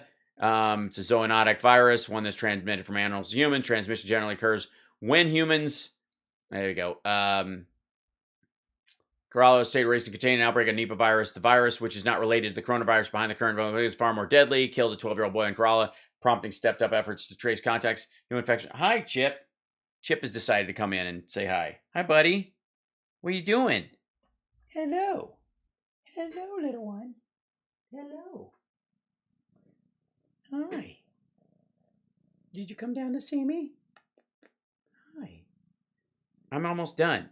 I know. He's like, are you done yet? Jesus. Chip just decided to make it. Look at his tail just creeping up behind. Hi, buddy. Yeah. Do you want to sit over here on the leg like that? There you go. Scratches. I got to get this out of the way. I need one hand for petting the cat and one hand for. Hi. There he is. Authorities in India's Kerala state are racing to contain an outbreak of Nipah virus, the virus which is not related to the coronavirus. New infections have been confirmed. The boy was admitted to a hospital a week ago with a high fever. As his condition worsened, doctors suspected inflammation in his brain. His blood samples were sent to the National Institute of Virology, where tests confirmed Nipah infection. He died. The government authorities stepped out of contact tracing efforts, identifying, quarantining, and testing people who might have come in contact with the young victim. Vina George, 108 people came in contact with the boy, have been invented. 20 were considered high-risk primary contacts, primarily his family members, all of whom are being under strict quarantine or hospitalized. What is Nipah virus? Like the coronavirus, Nipah is a zoonotic virus, one that is transmitted from animals to humans. Transmission generally occurs when humans either come in direct contact with the animals or through consumption of contaminated food, but a high number of human-to-human transition cases of Nipah have also been reported. Fruit bats of the family Pteropodidae, commonly known as the flying fox, are the natural carriers of Nipah. They're also known to transmit the virus to other things: cats, pigs, dogs, goats, sheep. Wider threat. Nipah virus is first discovered in Malaysia in 1999 during an outbreak among pig farmers. Since then, there have been multiple outbreaks, all of them in South and Southeast Asia. In all, it's known to have killed more than 260 people. And even with those outbreaks, unlike COVID, burned itself out like a normal outbreak does. traced back to humans consuming date palm sap, which had been contaminated by infected fruit bats. It had guano in it. The last outbreak in India, which hit Kerala, killed 17 of the 18 people who caught it. Those infections were all traced back to fruit bats found dead in the water of a family's well. It's because they all drank dead fruit bat water. So their health was already compromised in that regard. Hi, guy. Hold on. Here you go. Let me sit like this, and you can... There you go. Put my legs together, and he can... There you go. Hi, buddy. Paramedics buried the body of Valencia Hermoso, who died in Nipah virus. This kind of exposure might allow the virus to mutate, which might cause a pandemic. I mean, they always think about this. This is what their job is, to think about this. This is like listening to military guys talk about North Korean bombs and shit like that. Could this metastasize into across the greater Indo-Pacific region? That's their job. But, okay. But please, panic us about this. The coronavirus is a hoax, but this is the real shit. By the way, apparently you can catch Nipah virus just from reading Dan Bongino's newsletter. I don't think that's possible, and the science doesn't bear it out, but apparently he thinks so. Us, but we know them article. The headline of the article is Durham probes Pentagon computer contractors and anti-Trump conspiracy. Let me give you the bottom line up front. I don't understand words when I see them in print or I hear them spoken. Indictment of the Clinton-connected lawyer for setting up Donald Trump with the collusion hoax, right, Michael Sussman? No, he didn't. Unless you're saying the evidence is fake entirely, there's no setting it up. Someone just turns you in. If you witness a murder and then you go to the cops, you're not setting that person up. Had some unbelievable nuggets in there. One of them was about a tech executive and a university alleged to have assisted in framing Donald Trump for a fake conspiracy. The fake conspiracy was obviously that he colluded with the Russians. He did not. No, that's not what it alleges at all. It's that they used their government contacts to gather that information. Not that the information was fake or it was a frame-up. But that a computer in Trump Tower was talking to a computer in Russia connected to Alpha Bank, and that's how Trump was communicating. The story's totally made up. No, it isn't. There's not even an allegation in the indictment that it was made up. There was an allegation in there that a tech executive was involved in it. Well, Paul Sperry, through his reporting, appears to have identified this tech executive. He says, quote, yeah, this has been in the news for a couple days. A powerful and influential player in the tech world, this Rodney Jaffe, tasked a group of computer contractors connected to Georgia Tech with finding anything in internet data that would link Trump to Russia and make the Democrat VIPs, quote, happy. According to an email. Well, if it wasn't there, they wouldn't have been able to find it. I guess they would have been miserable. And yet. Sent in August of 2016 to researchers. That's what he said, to make the VIPs happy. The next month, the group accused Trump of maintaining a secret back channel. And by the way, I'm sure that those 3 words in quotes are not taken out of context, and that when read in context of the greater, correspondence in between, won't point to an intentional, intentionally misleading statement from Bongino and his buddy. That connection I just told you about. These accusations were later determined to be false by the FBI, Mueller. No, they weren't. The DOJ Inspector General and a No, they weren't. Report. You tracking this? No, the people who actually did it said not only do we stand by our work, but it is it's verifiable and you can retest it today. This tech executive Jaffe, who's alleged in this reporting by Paul Sperry to be the guy in the indictment, the tech executive, again, according to the indictment, who is alleged to have helped them create this back channel from Trump Tower to Alpha to communicate that's fake. What the hell was a tech executive doing? What was his motivation? Why was Georgia Tech alleged to have helped this out? Because they were looking, I think their purview, if I'm not mistaken, was they were studying cybercrime and they work on those kind of things. Happen. Well, it goes on. Follow the money here, folks. What about the connection between Rodney Jaffe, the tech executive, Jake Sullivan, who's Joe Biden's current national security advisor? Yeah, it's good to have somebody as your national security advisor who can recognize a threat when he sees one to the country. That's good. Garland? G, follow the money. Follow the money. What Jerry money? Maguire style. Yeah, we know where the quote comes from, dipshit. We know you don't have an original thought in your head. We get it. We know that your brain is entirely made up of puzzle pieces from multiple puzzles that you hammer into place and go, Eureka! Which you, of course, spell with a Q. Show me the money. Show me the money. Okay, here we go. Here's a connection from Paul Sperry's piece. Read this sucker. One of the campaign representatives with whom Jaffe coordinated, he's the tech executive, was Jake Sullivan, Biden's current national security advisor, who at the time was acting as Clinton's foreign policy advisor. Now serving in the White House as President Biden's national security advisor, Sullivan's under scrutiny for statements he made under oath to Congress about his knowledge of the Trump Alpha research project, which I'll add is a fake. Well, no, you're just saying that. What's the scrutiny? That he shouldn't, that is the scrutiny that they were using what was private access to public servers to go after a candidate, which is what some of them want to allege. Never mind the fact that they found real crime. They shouldn't have even been looking. This is the whole, like, they didn't look. Yeah, sure, the kidnapped girl was in my trunk, but who paid this asshole to pull me over? Piece goes on. In a potential conflict of interest, Attorney General Merrick Garland employed Sullivan's wife, Maggie, as a law clerk when he was a federal judge. What? So what? Because Garland might believe that she and her husband are legit, that they actually care about justice. Float that in your empty cranium for a minute. Garland controls the purse strings to Durham's investigation and whether his final report will be released to the public.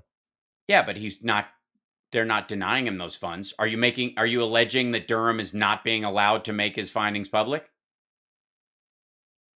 Because that would be news. It's bullshit. It's a lie, but it would be news if it, if you either, well, it wouldn't be news if he made the allegation, because nobody gives a shit what Dan Bongino thinks. Because Dan Bongino doesn't think anything. Dan Bongino thinks whatever his viewers might like that someone else thinks. Just to be clear here, so I'm not missing anything. You're missing everything. So this tech executive, who's alleged to have worked with the Clinton campaign to frame Donald Trump for a fake computer connection to Russia. No, a real computer connection to Russia. And the computer people who worked on it, the technicians who worked on it, say that not only could you check their work and find it again, it's reproducible.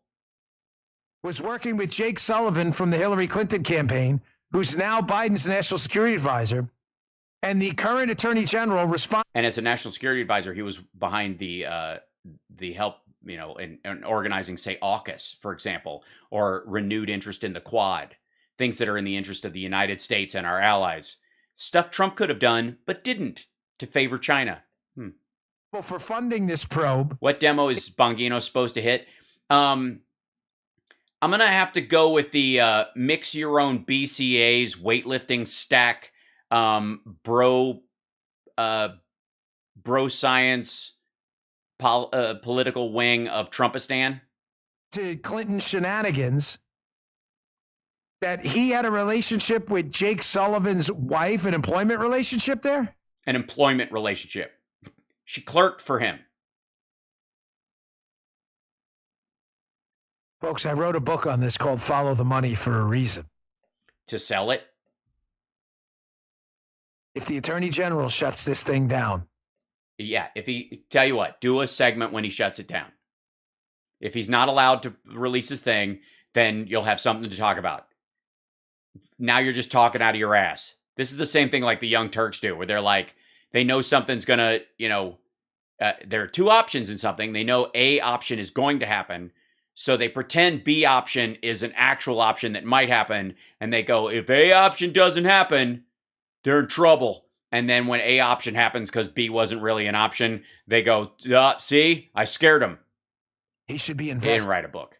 They took stuff he said on the radio and like remarks he's done elsewhere and patchworked them together. Immediately. This is the most failed attorney general in modern times, and that's saying a lot considering we had to deal with Eric Holder. Oh, no love for Bill Barr? Now, what is going on with Georgia Tech? Why is Georgia Tech, the university, alleged to have been involved in this? According to Paul Sperry's piece, he writes, meanwhile, the Georgia Tech researchers, who again in the report were alleged to have been working with Rodney Jaffe, the tech executive, to find these connections between Trump Tower and Alpha, which didn't exist. Oh, by the way, if he's going to read from this next, this is absolutely going to blow a giant fucking hole in his entire theory. He says the Georgia Tech researchers were vying for a $17 million Pentagon contract to research cybersecurity, which they landed in November of 2016. Federal documents show. Show me the money. Remember, Jerry? Show me the money. Show me the money. This is so good. Government funding in hand, they continued mining non-public data on... As in true data. After he took office, so not only are we talking about showing you the money, now we're talking about mining non-public data on the now president of the United States, who was then president of the United States, President Donald Trump. He was... yeah.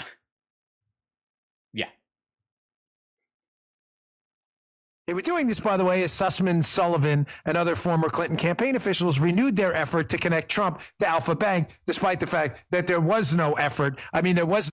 Yeah, there was a connection. They were concerned that people weren't paying attention to it. Connection between Trump and Alpha Bank. Sorry, show the part where it denies that actually happened. The report's public. We've looked at it. It doesn't say anything, and the people he cites in it push back against any downplaying of their findings. So who's this April Lorenzen, too? Hi. Oh, this gets better. Identified as originator one in the Durham indictment, she, April Lorenzen, like her colleague Jaffe, who's the tech executive, according to this report here, is a key subject in the investigation and faces a host of legal issues. Emails the investigators uncovered reveal that Lorenzen,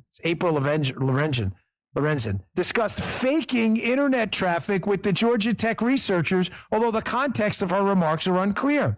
Yes.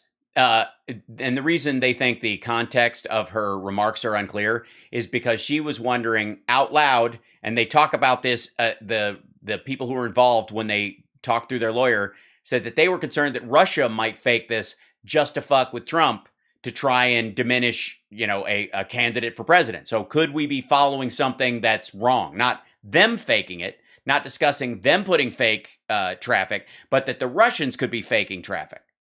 Prosecutors suggested Lorenzen was trying to create an inference of Trump-Russia communications from DNS data that wasn't there. But they have the DNS data, and if you look at it, their argument, the entire team's, is that it was there and you could still look at it. Folks, they have been lying to us the whole time. Now we know collusion was a hoax. We know the PP tape was a hoax. We know the Michael... hold on. How do we... Yes, Chip is attacking my hand. He's biting my fingers right now. What you doing? We know how do we go from this to the PP tape is fake? I hope it's fake, but how do we go to there? I don't buy it. In Prague was a hoax. We know the Democrats being hacked by the Russians, the DNC, was likely a hoax. There's no evidence of an exfiltration according to the people who looked at it. Yes, there is. Don't start this Seth Rich bullshit.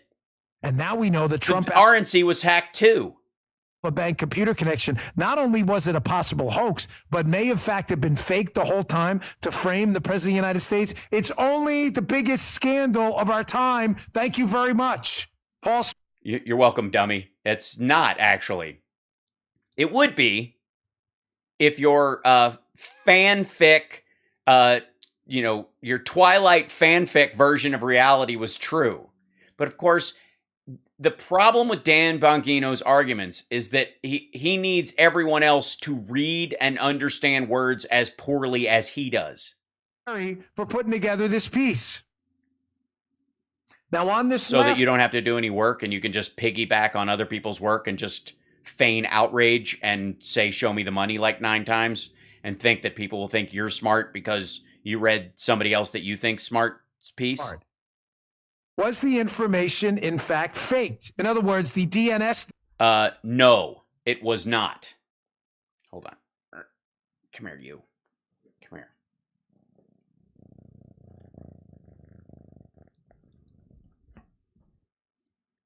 here. Don't bite the microphone. Don't bite it. Don't attack it. Don't attack it. What are you doing? I know. You're great. Thank you. You're very sweet. He's sleepy right now, so he just wants to lick and sleep. He's truly his papa's cat. What? All right, hold on. I know. Hold on. It is showing that Trump Tower communicated with Alpha Bank in Russia. Was this fake? Was this even real? Here, the last piece of Paul Sperry's wonderful piece here. Alpha Bank, which also operates in the U.S., commissioned 2 studies that found the DNS data compiled by Jaffe and his computer operatives were formatted differently than the bank's actual DNS logs. And one study posited that the DNS activity may have been artificially created. Right. So, I mean, you got to trust a Russian bank because they're going to tell you the truth of everybody. Because if you can't trust a Russian bank, who can you trust? Now, did they say it was faked? No. They floated the possibility. They muddied the waters like dipshit here.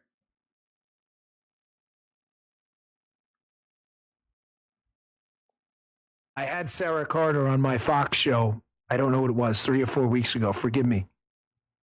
No, I'm sorry. We will not forgive. We will never forget. She had hinted I'm sorry, that what did you say? I totally forgot. Forgive me. she had some information from a source indicating exactly this. That President Trump and then candidate Trump may have been framed the entire time. Yeah. Keep in mind. Yeah, nobody on Fox has ever hi buddy, are you biting my shirt? What's happening? Nobody on Fox has ever floated that idea before. Let me sum this up for you, how devastating this information is. It isn't. It's not devastating at all. Tell you what, when Merrick Garland stops Durham from releasing any more findings or indicting anybody else, then come back on TV. Until then, you're on hold. Current Attorney General may be connected or is connected to the family member of the current National Security Advisor, Jake Sullivan, who may have been in, if this information is accurate, on a conspiracy between the tech industry, the Clinton campaign. Hey, dumb. That's not information.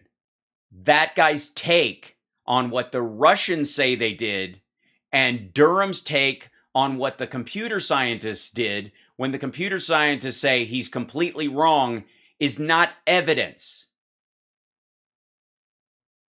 Hi, stupid.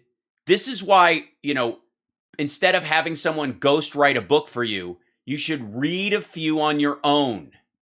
Jake Sullivan and others to frame candidate Donald Trump and then President Trump for communicating with a Russian bank and created the communications because they didn't even exist. You understand how this is the biggest scandal of our time? There's not even a close second. Well, yeah, that's the problem you have right there. It's because technically there is no faking of it. You're making up that part of the scandal. The actual scandal is that, according to the computer scientists that worked on it, the people at Georgia Tech, he did in fact have a server in his building that was in contact with Alpha Bank at very suspicious times. So if if this is a second to none conspiracy, a second to none framing, then technically speaking, that means everything else he's bitching about is also a lie. That was it. That's where he went. That's what we're doing. Oh, we're doing the Iron Fists now or whatever. All right, I'm going to let you guys go. I have a cat. Hold on. Pause. I have a cat in my lap that just needs to apparently sit and nap with me. Hi, buddy. He's just stretching. It's like, I'm going to post a picture of him right after the show. It's super sweet. But I like...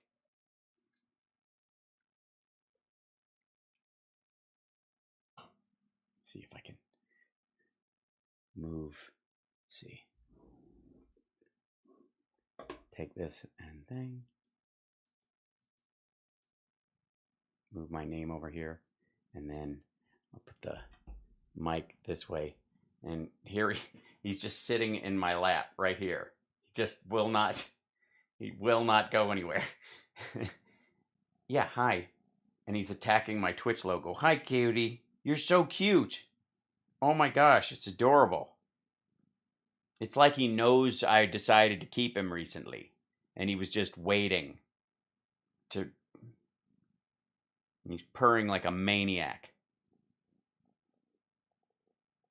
Just a sweetie. Except when he's a beast. But he just wants to sleep. He's tired, so he wants to sleep. Because I took a nap with him earlier, and then I had to get up and come down to work, and he was... Oh, I'm keeping him. He's not going anywhere. I'm keeping the poop smith. I'm keeping the kitten with the broken butt. Yeah, that's you.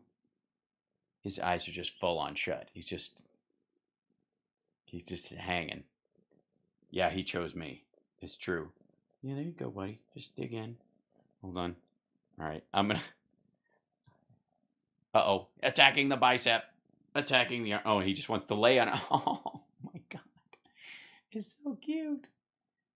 He's just laying his head across my arm. Now I'm stuck here forever.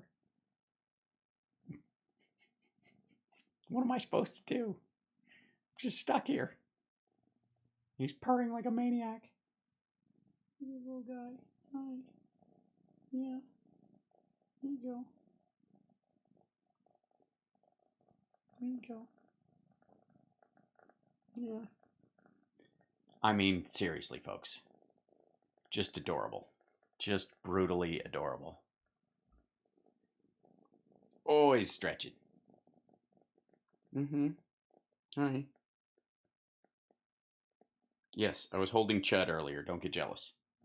She came down too. Yeah. Aw, hi, buddy. That's so cute.